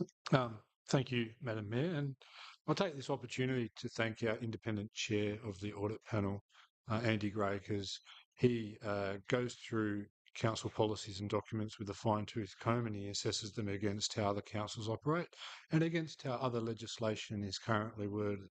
And it was on the advice of the independent chair, which is at arm's length of council, to review our threshold limits. As Councillor Ireland has pointed out, the last time we increased the limits was about 10 years ago. This might be the last time we increase them for another 10 years. So this is about making sure that we've got fit-for-purpose policies within council that not only fulfil the need that we have here today, but also future-proofs us, at least for the next decade, in making sure that we're giving our staff the tools and that we're making sure that we're keeping in line with inflation and CPI and construction index costs and everything else. After the independent chair had brought it to audit panel for review, myself and my colleague, Councillor Julie Sladden, who sit on the audit panel, looked and compared what was being suggested by the independent chair against how other councils operate. The majority of councils in Tasmania already operate on what's proposed in front of us today. This is about us bringing ourselves in line with the industry, making sure that we've got the right tools at our disposal so that we can get on with the necessary work in the most cost-effective manner that our community expects. And by God, have we delivered a lot over the last 3 years under your leadership, Kristen. And so I would hope all the councillors support this here today and also acknowledge the great work that you've done in being able to build the trust within the elected members to know that when we're increasing these threshold limits, it used to be a mechanism for review, and that's not the intent of the policies like this. This is about making sure we're keeping up with industry standards, other local government areas, current legislation, but it's also, I think, signalling that we have a great amount of trust in the work that you've been able to deliver for this community so far in your term. So thank you. Any other comments? Then I'll ask Councillor Ireland to close. And nothing further, thank you. Thank you. I will put it to the vote. All those in favour? Those against? So voting for Councillor Ferguson, Councillor Maticas, Councillor Lyons, Councillor Shegog, Councillor Hondal, Councillor Allen, Councillor Ireland, 7, and against 1, Councillor Lana. So the next item is the updated West Tamar HRM 2900 procurement policy. And the purpose of this paper is to seek council approval of the revised procurement policy WT HRM 29.00. It is detailed on pages 279 to 301.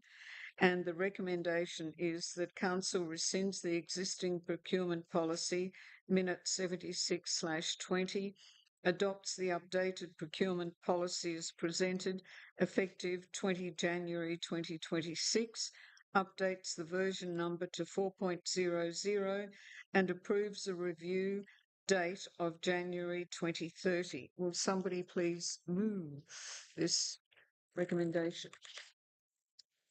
Councillor Manticas, seconded Councillor Ferguson. Councillor Manticas. Thank you, Madam Mayor. And this procurement policy needed to be updated anyway because the local government general regulations had since been updated this policy. But while we're at it, it's about yet again making sure that this policy then aligns with all of our other council policies. So this is just a natural step to make sure that we are equipping our organisation with up-to-date current policies that can be used in the real world against other policies so that they're not conflicting with one another. So very easy to support this. Thank you very much. Seconded by Councillor Ferguson. Yeah, nothing further to add. Thank you, Mayor. Thank you. Any other comments from the floor? There being none, Councillor Mantigas, do you wish to say anything further in closing? Nothing further. Thank you. I'll put it to the vote. All those in favour? Against? Carried 8-0. Item development 10.1 is to amend Section 71 agreement at 20 Tatana Way, Lagana.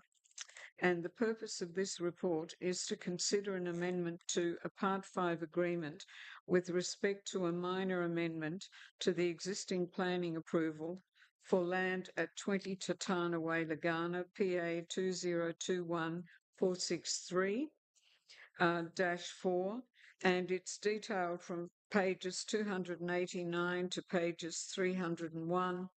And the recommendation is the Council approve the amendment to the Part 5 agreement by amending Clause 3.2 to change the number of car parking spaces from 90 to 86 and undertake administrative updates as detailed in Attachment 1 and authorise the Mayor and the Chief Executive Officer to execute the amended Part 5 agreement with the Common Seal. May I please have a mover? Thank you, Councillor Lyons. A seconder, please. Councillor Ferguson. Councillor Lyons. This is Part 5 was really to establish the, I guess, correct amount of car spaces in that Lagana shopping area. This is a minor amendment, and we've got to bear in mind that there will be further development in that whole area, which will require parking spaces as well.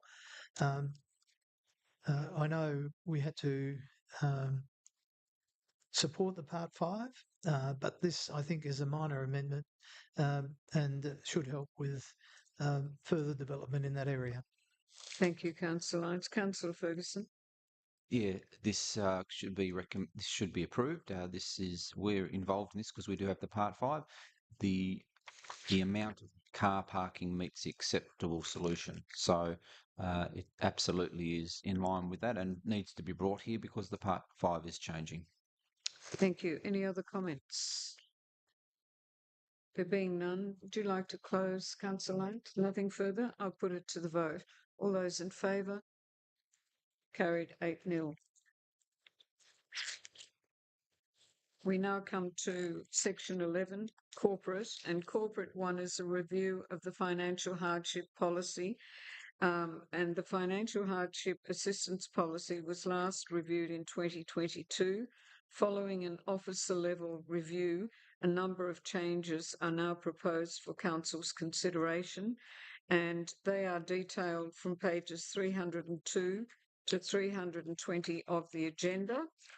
And the recommendation is the Council rescinds the existing financial hardship assistance policy WT-HRM 46.00 April 2020, adopts the updated financial hardship assistance policy as presented effective from the 20th of January 2026, updates the version number to 3.00 and approves a review date of January 2030. Will somebody please move that recommendation? Councillor Allen and a second to Councillor Ferguson. Thank you, Councillor Allen. I think it's really important that council has this policy and updates it at a regular time. It's not used a lot, but it's good to know it's there if people need financial assistance, and they can look at that and to see how they can apply for it, whether it's a payment scheme or what it might take. But this policy does cover all that. Thank you, Councillor Allen. Councillor Ferguson. Yeah, very happy to support this as this was first introduced on the COVID-19 pandemic, and where we introduced a hardship policy that was developed by ELGAT as read in this report. So this is really just making sure it reflects current times, and thank goodness we're not talking so much about COVID-19. Thanks, Councillor Ferguson. Are there any other comments? Councillor Lyons. This really relates to ratepayers, and there are other sources of revenue that the council receives, and that is sporting and other associations. And I just, I know this doesn't cover that, but bear in mind some of the costs that clubs and other organisations do pay, and there may be an occasion where the council, in order to keep a particular organisation going, we may have to consider the financial hardship of that organisation, and maybe we should think about that into the future. But I support this financial hardship assistance policy. Thank you very much. Any other comments? Councillor Manticas. Thank you, Madam Mayor. And just briefly, this is one of those policies that I hope no one in the municipality ever has to rely upon. But it's nice to know that if you find yourself in difficulty, that this council is putting the policies in place that will be there to support you during what will no doubt be a very difficult period. So, as I said, great to have the policy. I really hope no one ever has to use it. But if they do, we'll support them throughout that process with policies like this. So I'll be supporting it today. Thank you very much. No further comments. Councillor Allen, close, please. No, I think we set it up. Thank you. I'll put it to the vote. All those in favour? Carried 8-0. So there is nothing in community that's on the agenda. Item 13 is community assets, and 13.1 is Asset 1 Capital Works Project Budget Variations.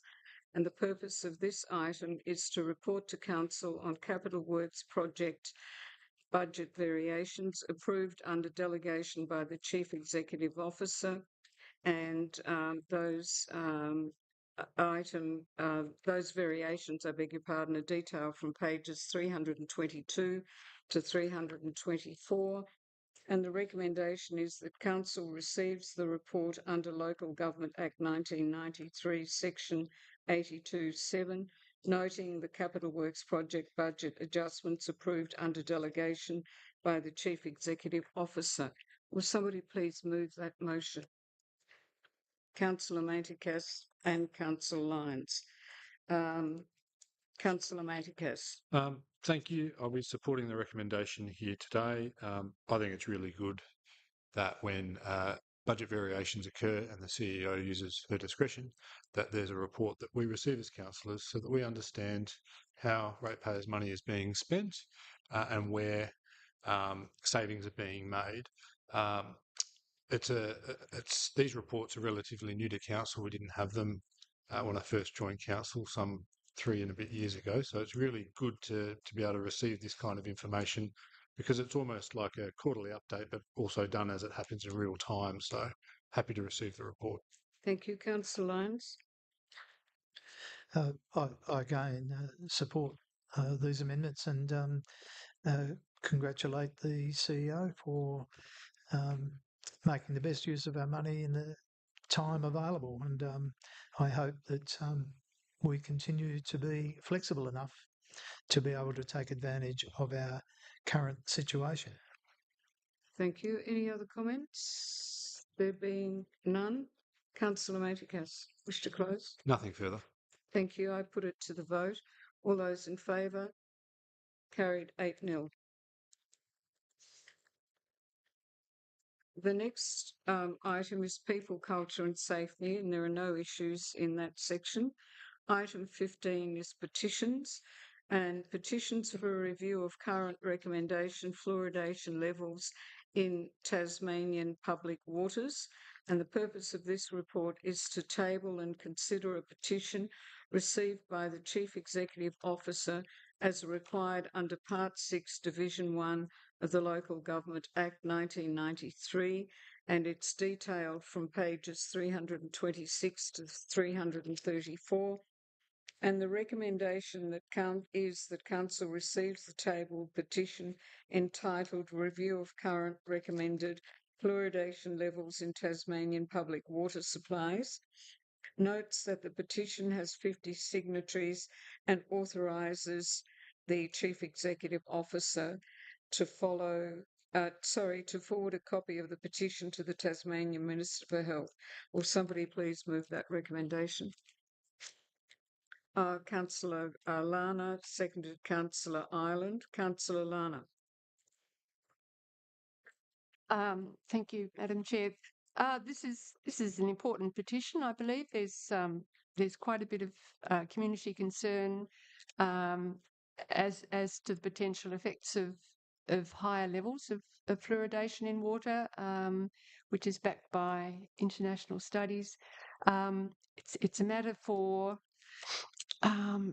levels of fluoridation to be appropriate because there may be some risks, and I commend the petition signers for their thoughtful petition submission.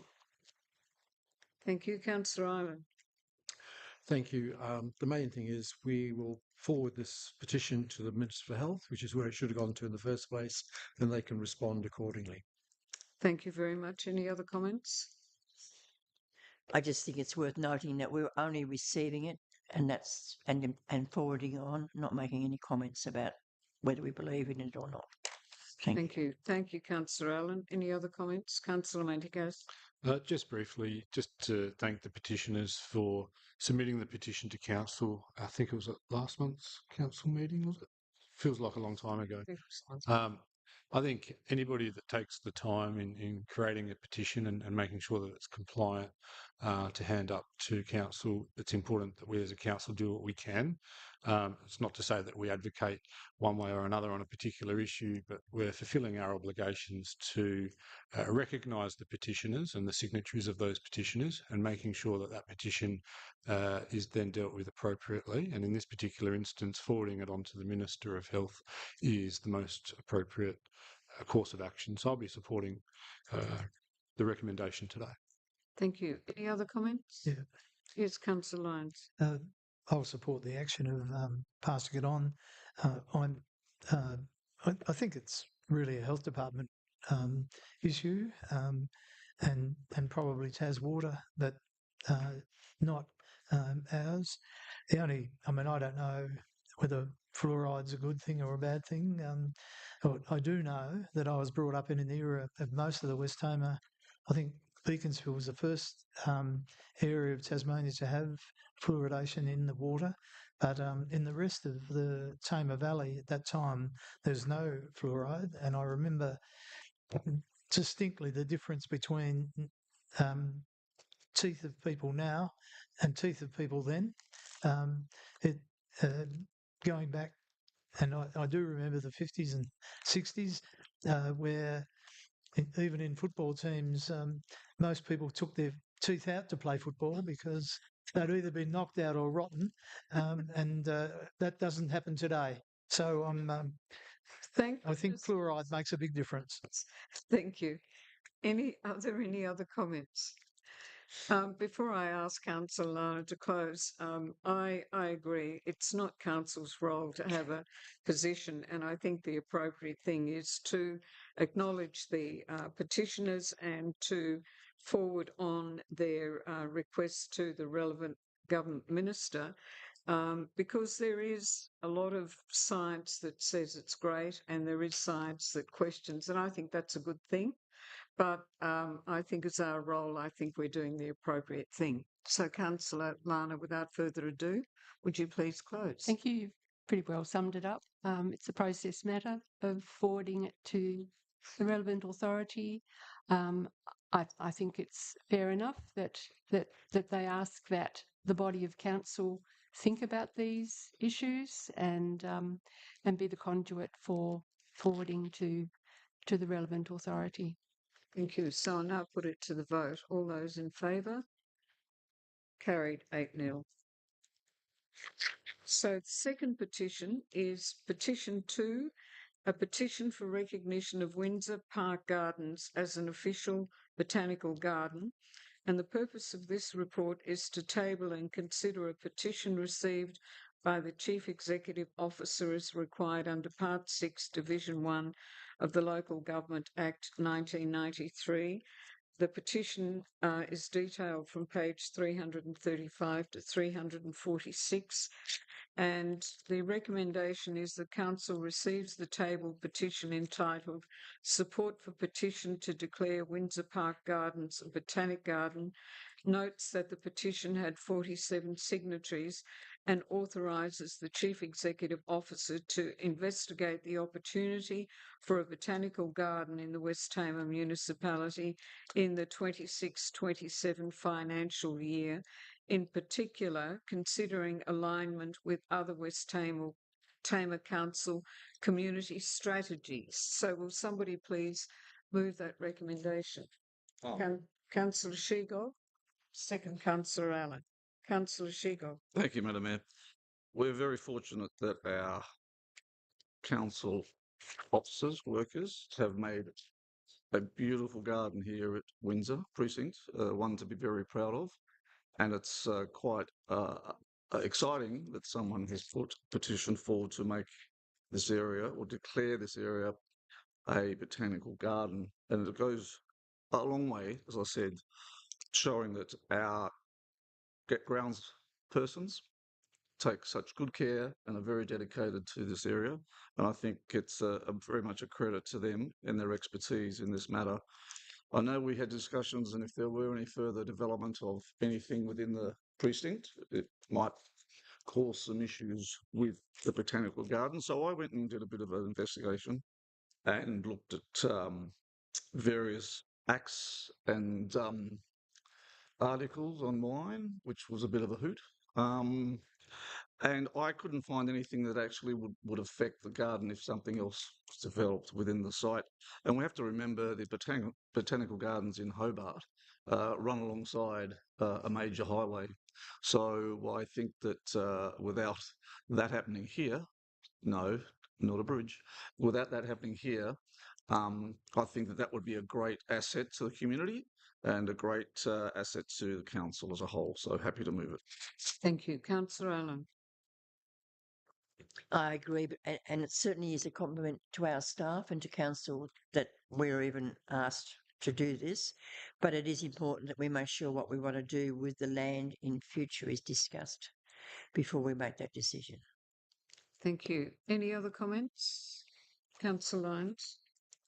I actually remember when this whole area was a swamp, and it certainly the council staff and whoever have made significant improvement on the site. I don't know what a botanical garden actually restricts you from doing, and I think we need to find that out. And I hope that we can be flexible, and in the future we could extend by probably purchasing more land down towards the river or behind the schools, and we could extend the wonderful garden that our staff have created. Thank you very much. Any other comments? Councillor Ferguson. Yeah, just a quick comment. I agree with Councillor Shegold about the excellence that's happened in this area because of our people. And in some sense, I might be corrected here, in some way they've been left to do their job. And look what they've come up with. And here we have now, it's being recognised by all sorts of people from around Tasmania. And so I think this is very positive, and we need to harness this. Exactly what our chief executive steps through, and that's yet to be seen, because obviously we've got a lot of questions. If I was going to throw my few cents in, is not to limit the scope. If you look at potential use of this land, I've suggested previously that there could be a very unique approach in what a botanical garden or some sort of display garden could be. For example, the coming together of urban buildings and gardens and a trail of some kind. So I think we need to see where this goes and encourage the interest that we have in this beautiful space. Thank you very much, Councillor Ferguson. Any other comments? Councillor Lana, are you indicating you're going to say something? I'm certainly a Tassie native plants appreciator. We had our Tas native plants nursery. Just as the grounds of council, it's huge maintenance, and I'm just sort of wondering what costs would be associated with keeping this up to the standard of a botanical garden into the future as maybe hard times hit. I don't know, but anyway, I'm just wondering what the restrictions might be by declaring it as such when it's quite happy out there in its current format. Councillor Lana, I mean, that's the whole purpose of the recommendation, is for the CEO to go away and look at things like the cost and would it in some way be a handicap for any future development here. But before I ask Councillor Shegog to close, I know the knowledge that the general community has about the beauty of this garden. You know, we could be inundated with so many requests for guided walks through the garden because one of our senior gardeners, Tony Roberts, there is nothing that he doesn't know about native plants, and there are horticultural institutions that actually come to him for advice. So we're very fortunate to have Tony, and I think we're very fortunate that it's an open park that anybody can come and see. If you're lucky, early in the morning, you'll even catch a couple of owls up in one of the trees just over there. So it really is quite special. And as Councillor Lyons said, once upon a time it was a swamp. So, you know, my take out of this is I hope that it will happen if all the conditions are right. But I think more importantly, we should be so proud of our groundspeople and our gardeners who've created this lovely space. So without further ado, Councillor Shegog. Thank you, Madam Mayor. It's lovely to hear all the comments made by the councillors, and I think a CEO, I'm sure you'll pass on to the groundspersons of the great work they've done, and the point that Councillor Ferguson made, which is excellent. They weren't asked to do that. They just did it, and that's fantastic, and it's a credit to them. So, happy to support. Thank you. I'll now put it to the vote. All those in favour? Against? Carried 8-0. Next item 16, notice of motions, and we have 16.11, Councillor Shegog, motion for displays of the Australian national flag in nominated council parks and recreation areas, and the purpose of this report is to provide council with advice in relation to motions received on notice from Deputy Mayor Councillor Rick Shegog in accordance with Section 65 of the Local Government Act 1993. And the motion is that council endorses the installation of permanent illuminated flagpoles in selected council-owned parks and recreation areas at locations across the municipality, determined by council through the 26-27 budget process for the purpose of flying the Australian flag as a symbol of national pride and community identity and in recognition of Australia's shared history, culture and values. Councillor Shegog. Yes, Madam Mayor, I'd like to move that motion. My name. Thank you. And a seconder, please. Councillor Ferguson. Oh. Okay, I'll second it. Thank you very much. Thank you, Councillor Ferguson. Councillor Shegog. Thank you, Madam Mayor. And this came as a result of when we were talking about the Orchards Estate Park, where I thought that a national flag would be great to be installed there. And then I thought about it a bit more and then realised that we've got some other beautiful parks and areas within our municipality that could also be benefited by something like this. Now, I'll start off, and it might be a little bit topical, but I think the world's gone a little bit mad. We've seen some terrible things occur over the last period of time, and I'm worried about the future in some other areas as well. And I think it's about time that we try to instill some national pride in our municipality, in our state, and in our country. Um, the national flag is a symbol that we all recognise as one nation. And for those that don't know, in 2013, I joined the Army Reserve as a combat paramedic. And there's a long story to how that happened. But anyway, I won't tell you it now. And I am very proud to wear the Australian flag on that uniform as a single recognition of our nation. There's a flag currently flying at Frankfurt Hall and has been flying for some time and has not been touched, vandalised or removed. And I know some councillors, and I had a great discussion with Councillor Ireland the other day, that there is some concern that they'll be vandalised and removed. But these days, flags can stay at full mast if illuminated, and I suggest the illumination would be through solar panels attached to the flagpole, so there'd be no ongoing maintenance or costs of power or installation of power. The reason that we've decided, or sorry, I've decided or suggested that it goes through the budget process, that allows councillors to suggest or nominate the location of the pole and or poles, depending on the cost, and that will occur in the next couple of months through the budget process. Um, the intent for this, as I said, is to bring and recognise some national pride. And flying, say, for example, a flag at Tailrace Park or at Exeter or at Beaconsfield Park, I think will unite people and bring people together in a common purpose. And I mean, Australians are pretty easygoing and we sort of, she'll be right, mate, type of attitude.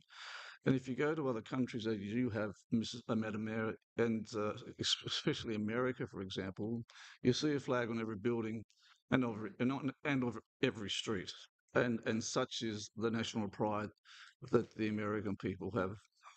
So I would like to suggest that we do this on a budgetary cycle, starting off this year. Depending on the cost, it might be one, it might be two.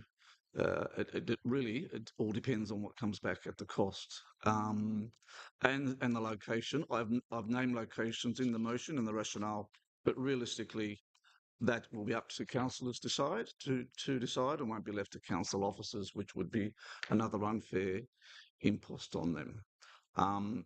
Keeping the flag illuminated means that it doesn't have to be taken down overnight. So therefore, once the flag's erected, the amount of work that council officers will have to do is negligible. And I'm sure if something happens to the pole as far as vandalised, we'll be the first to know. But we've got lots of parks with lots of play equipment, and we're actually quite lucky in this municipality that we don't really get much vandalism. And I would be very sad to see anything happen to this installation if it was installed in our parks. So I hope fellow councillors support the motion, and I'll open it now to debate. Thank you very much, Councillor Sheegog. Councillor Ferguson. Yes, I'd like to thank Councillor Sheegog for bringing this motion forward. The intent's pretty clear, and it's also for any councillor who's unsure about this. It's actually not binding in terms of the absolute financial cost or locations. This allows the intent to see more installations of our national flag installed to be brought to discussions and in our budget deliberations. And we've talked about this, Councillor Sheegog, that really this goes to a bigger issue, and it's the fact that our national pride and our unity is being challenged.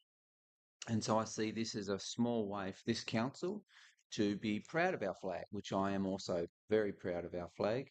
And I think that this will help us understand our role in our values in relation to our national identity and bringing ultimately, and very important, is bringing our community together.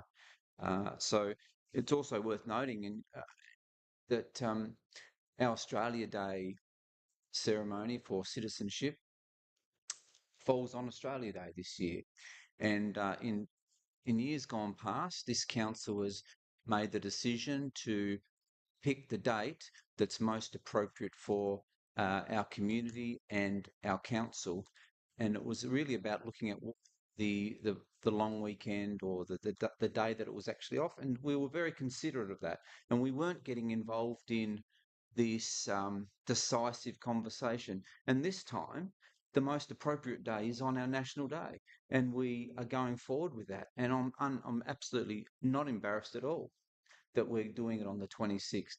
And if you look at it, um, most of our community are with us on this. We've got the pool.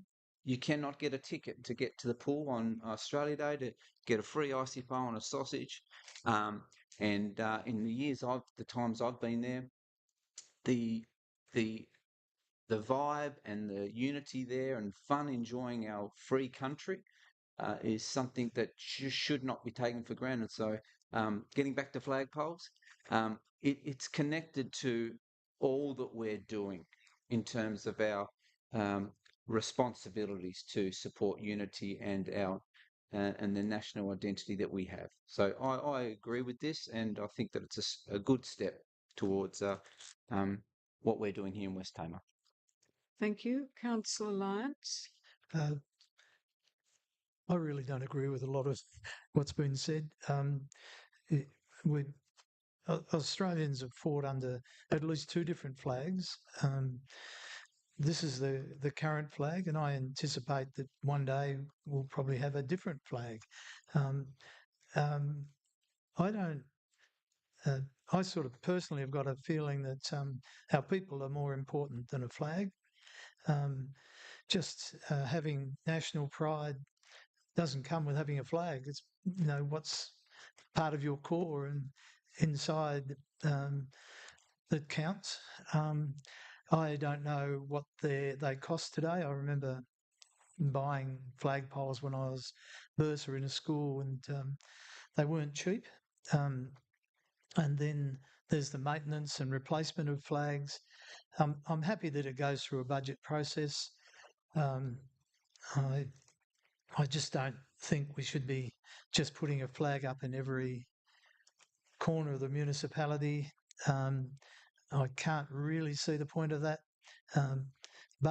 National pride is within the soul of people, not with a piece of cloth flying on a flagpole. I don't anticipate that even in my lifetime that we'll still have the same flag. I think these things move on. The shared value, for my way of thinking, it all comes down to, are the ratepayers getting value for money? When we have sporting groups struggling, we have some people in financial hardship, and we are going to build poles with a cloth that happens to be our national flag at the moment. I think show me the money, and then think about this. But to say we endorse the installation of permanent illuminated flagpoles, I don't endorse the installation until I know what it's going to cost. So I'll be voting against the motion. Thank you, Councillor Lyons. Councillor Allen, and then Councillor Ireland. I certainly thank you, Councillor Shergold, for bringing this to council. I note that some other councils in the area, like Kingston, Launceston, Devonport, and various others, have a policy on flags, and some have it only in civic places, and they choose where they put it. The other thing that I think we need to discuss further is that the government asks that if you put an Australian flag in, you need the Aboriginal flag and the Torres Strait. You don't have to, but they recommend you do, that you put them together. The other thing that needs to be part of that policy would be when something happens and you've got to lower the flag, if it's of a weekend and we've got it in a public space, who lowers the flag at the appropriate time? There's all those other little issues that sorry, I hate talking about red tape, but it does come into it. So we'd need to look at where it sits, what the policies are. We can look at other councils and see what they do, because certainly there are policies out there, and then take it from there. Thank you. Any other comments? Richard, I beg your pardon, Councillor Ireland. Thank you. Yeah, look, initially I was against this because something that Councillor Allen has mentioned, I was basically unsure of what the unplanned and unexpected issues and costs might be. But now I'm happy if we just start off slowly and put one in Tail Race Park as the first one, see how it goes. Interestingly, as usual, I did a bit of research, and you can buy off the shelf an illuminated thing to go on the top of a flagpole that has built-in batteries, LEDs, and solar switches, a whole lot. $300 off the shelf. So it's not, that part's not expensive. I don't know what issues are going to come up. I don't know what problems are going to come up.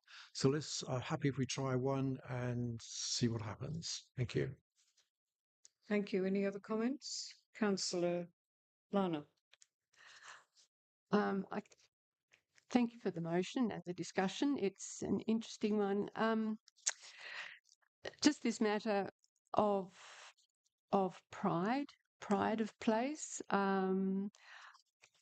I am more of the opinion that that scarce funds be directed to ratepayer benefits such as playgrounds, and we have the instance of Miners Park, and there was a lot of community input to that. They are places where the community comes together, and to enhance those environments really is, I see, as a priority in the council realm. Maybe one, as you say, an example of one flagpole at an existing playground, Tail Race Park, might be of benefit, but I believe council funds, ratepayer funds, are better employed in community spaces and enhancing those spaces. Any other comments? Councillor Manticus. Thank you, and I thank the councillors around the table for their contribution.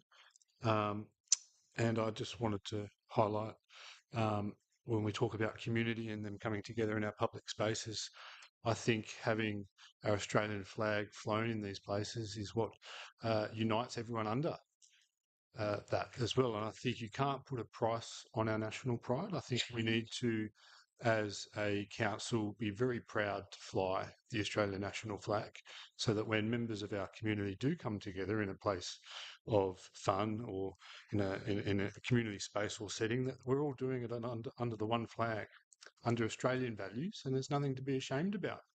I do note that there are 3 Australian national flags, along with the Aboriginal flag and the Torres Strait Islander flag, and I'm assuming Councillor Shegog's motion is just for the Australian national flag, which is also one of those national flags.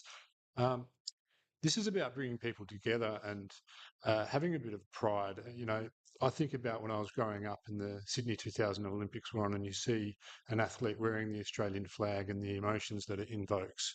I think that that's a part of our cultural values as Australians that we've sort of lost, because we're not prepared to stand out on a limb and to celebrate being proud to be Australian and the values that we instill as Australians. When you travel overseas or you go on vacation and you see the national flag, it's a sense of home for a lot of people, and I think it's a real sense of national pride. So I'll be supporting this. I understand this is just about getting it through to a budget process, but I would argue that you can't put a price on national pride or identity. And so I'd like to see it progress through the budget cycle and seeing how far we can take it. And I thank Councillor Shegog for having the courage to move a motion like this, because I think it does take a lot of courage. We've got to stop being a divided nation, and we've got to unite. We're all united under the Australian flag. Let's celebrate it. Let's put it in our public open spaces so that we can gather under it. I'll be supporting it. Thank you. Before I ask Councillor Shegog to close, I'd like to say that I'm one of the few people that gets an opportunity to formally swear allegiance to this flag, which I did as a small child when I became an Australian citizen. And I really thank Councillor Shegog for moving this motion, because I think we have got away to a trend where it's almost embarrassing to be proud of this country and to be proud of our flag. And I will strongly support this recommendation. I don't care what other councillors do. This is our council making a decision, I think, to show where we stand when it comes to our loyalty to our country. And I think one of the other things, and if any of you have ever been in New York and you walk down the Avenue of the Americas, where there are 100 flags flying at on a tilted flagpole, and the wind's blowing them, it's a very emotional thing to see, and they're so proud of their country. I'm a proud Australian. I'll stand for the Australian flag any day, and I will certainly be voting for it. I can remember the days when children stood in the play yard every day when the flag was raised. I'd love to see that come back as well. So thank you, Councillor Shegog. I'm with you all the way. So now I'll put it to a vote. All of those in favour? Oh, I beg your pardon. No, that's fine. Look, I love it. It's been a great debate. I love the passion, and I appreciate it, and that's what this is all about. So thank you very much, councillors, for your comments. I put it to the vote. All those in favour? Against? So in favour, Councillor Ferguson, Councillor Manticas, Councillor Shegog, Councillor Hondal, Councillor Allen, Councillor Ireland. Against, Councillor Lyons and Councillor Lana. So Used to stand in front of the flag, sing the royal anthem, and then next week the kids are full of flag going the skeleton. That's worry about it. no. So now item 16.2 is motions without notice, and there aren't any. Item 17 is councillors' questions, and they are to be found on pages 350 to 351, or 350, I beg your pardon. And the questions and answers are responded on that page. Councillors' question without notice. I'll go around the table if there are any questions. Councillor Ferguson. I do. I have 4. Go for it. And I don't obviously need an answer now, but I would actually like them on the record, and I'll be sending them to you, Kristen. And so they are, can council please advise the year in which the general rate variation applying to properties within the Launceston Urban Fire Brigade District was first introduced, and confirm its original intended purpose in relation to the Windsor precinct? And 2, can council advise which suburbs and what percentage of ratepayers within the West Tamar municipal area are subject to this additional levy, noting that approximately 240,000 was raised in the last financial year? 3, can council provide the total income generated from this variation since its introduction? And the final one is, given that the Windsor precinct provides services and benefits to the broader municipality, can the variation be included in our budget deliberations this year to discuss if it's still appropriate? Thank you, Councillor Ferguson. In terms of your first 3 questions, we'll take those on notice because I don't know the answers off the top of my head. In terms of the last one, that Windsor special precinct special rate is always included in budget, so we certainly can list it as having further discussion on that, and we will put the answers to those questions to you in writing, and also ensure that they are part of the February agenda. Thank you, Councillor Ferguson. Councillor Manticas. It was just a question based on some feedback from a ratepayer. I guess it's an open-ended question, does council have the appetite to liaise with Parks and Wildlife to start conversing with them on a potential for a rock pool at Beauty Point? What I would suggest is council officers wouldn't do that without council making a decision as to whether they wanted to do something like that, given potential budgetary and other implications. I suspect it would be subject to a reserve activity assessment, which could take a significant period of time and does have a significant cost to council in terms of that. So should council wish to go there, I would recommend perhaps that a motion be put to council so that we have a firm decision on that. Once that's done, we would happily then talk to Parks and go through the process. And my last question is this council still on track to start stage 1 of the Greens Beach Master Plan? Stage 1 of the Greens Beach Master Plan is currently subject to a assessment from Parks, a reserve activity assessment, and we are working through the process with Parks. Thank you. Is that it? Thank you. Councillor Lyons. Just, I think on the 18th of November, I asked the question about demography and how. Sorry, I didn't catch that. Asked the question about the demographic built makeup of the West Tamar, and I was particularly concerned that I've been told that Exeter Primary School only has 200 kids attending, and that is considerably lower than when I worked at that school. And I think the whole makeup of the population really determines what we do. If we're not having that many youth come through, should we be focusing on aged facilities?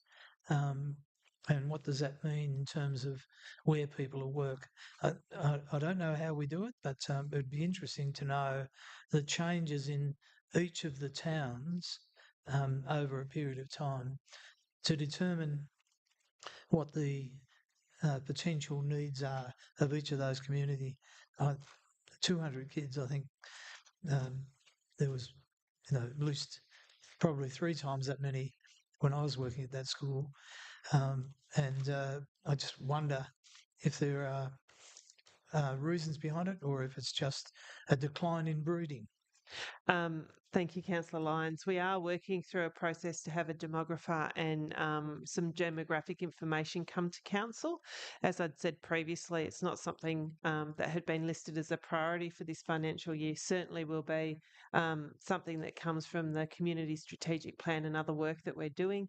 But in the meantime, we are hoping to get someone to come and talk to you at a future workshop in this financial year around some of the demographic things we have now and potential changes coming through.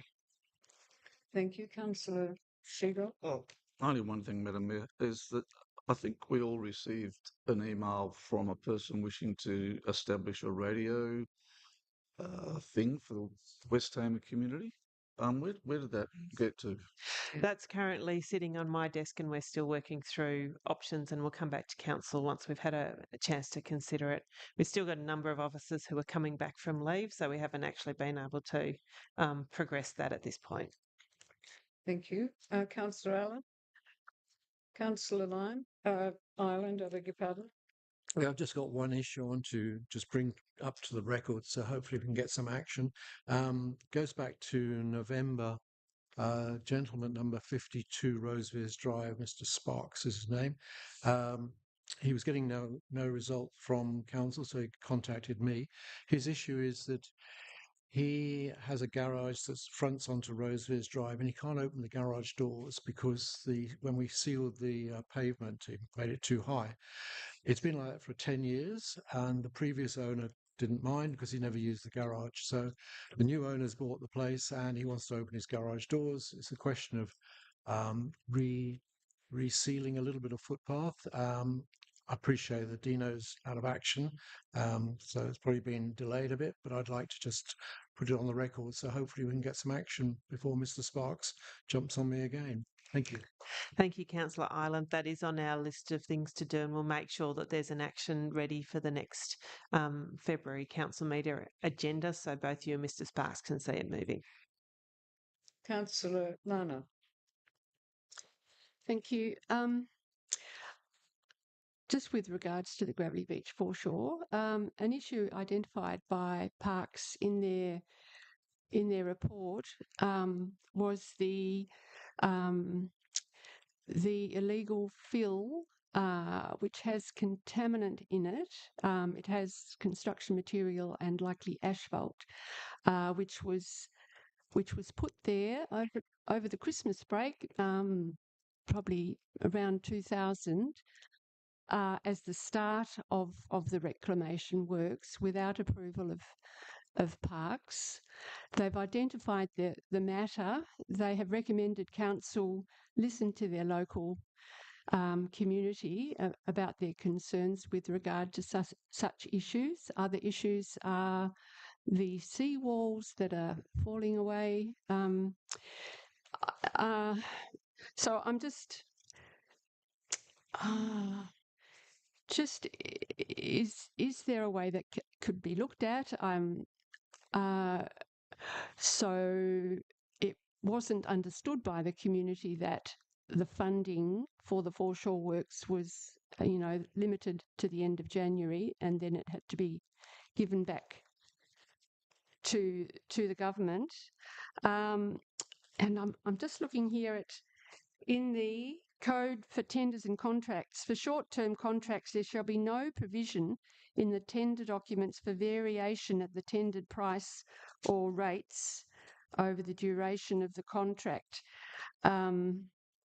So the current contract there with the footpaths, which are great, and the parking provision, I have feedback from a local resident who happens to be a horticulturalist, that paspalum invasion of the foreshore below the new footpath can be dealt with while temperatures are high, and it could be sprayed, but also an observation of this individual that the spray on grass seeding has not been applied properly. So I'm just wondering, is there any leeway for the contractors to either attend to that, and also that the laid down grass has died because it wasn't watered over the Christmas break, or even watered in?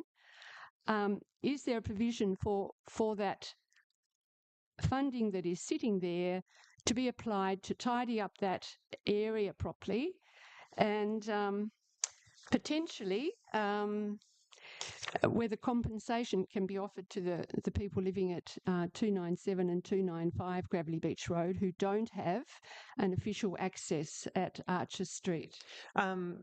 Thank you, Councillor Lana. And a number of different questions all rolled up into one there. What I can say is the Gravelly Beach foreshore, in relation to any reclamation works, parks have denied us any permission to do any works there, so we don't intend to, and we can't without going through a process. Please, no, can I please finish?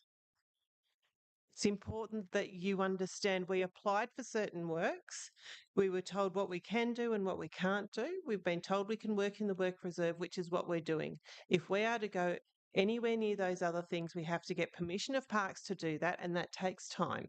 As this council has been briefed previously, we have asked the federal government for an extension a number of times to try and get Gravelly Beach completed.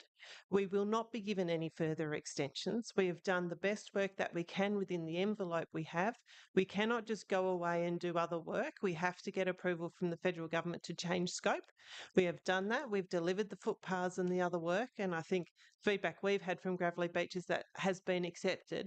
In terms of, now there's two people in particular you're talking about, they have not approached council, so unless I have something in writing from them, and I would be saying in terms of compensation, that's not something that should be talked about in an open council meeting. That's something that needs to be done, because I don't agree with you that there is compensation that should be paid. We actually have improved the amenity outside of their houses. That being said, I also have a concern when you were saying council officers haven't done things correctly around the plant. No, contractors, not regardless. These are council people who have carried out. Our officers still look at any of the work that contractors undertake. Now, unless you've been privy to all of the instructions and all the other work that's going on, I think it's very unfair to say that council officers haven't done something correctly.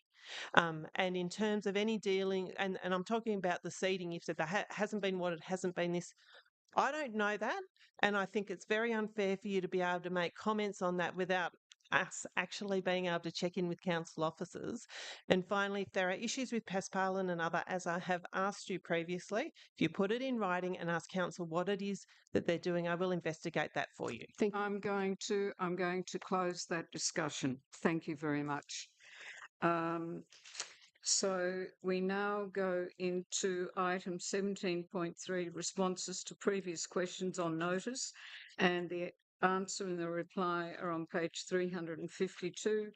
The other questions are on the following pages to 355.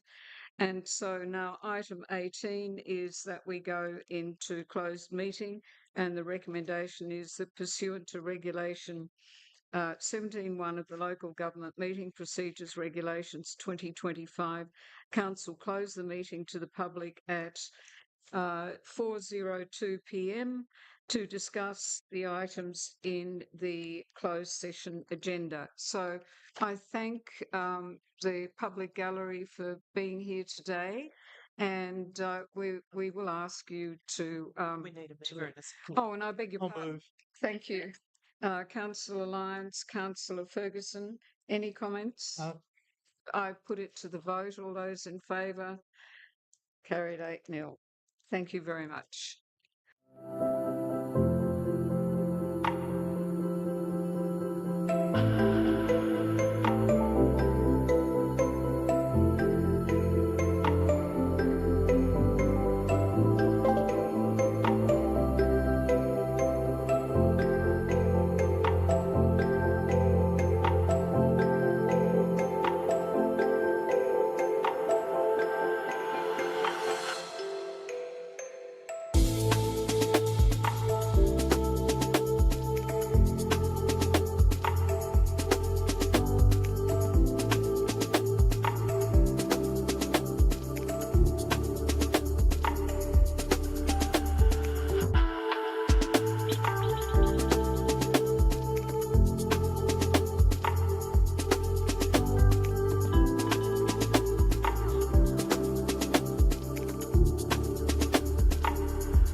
closed. Councillor Lana?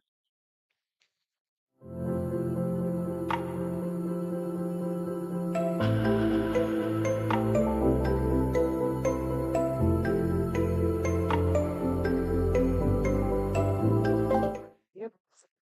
We're ready to go. Okay, so item 20 is closure of the meeting, and there being no further business, the meeting closed at 4:32 p.m. Thank you.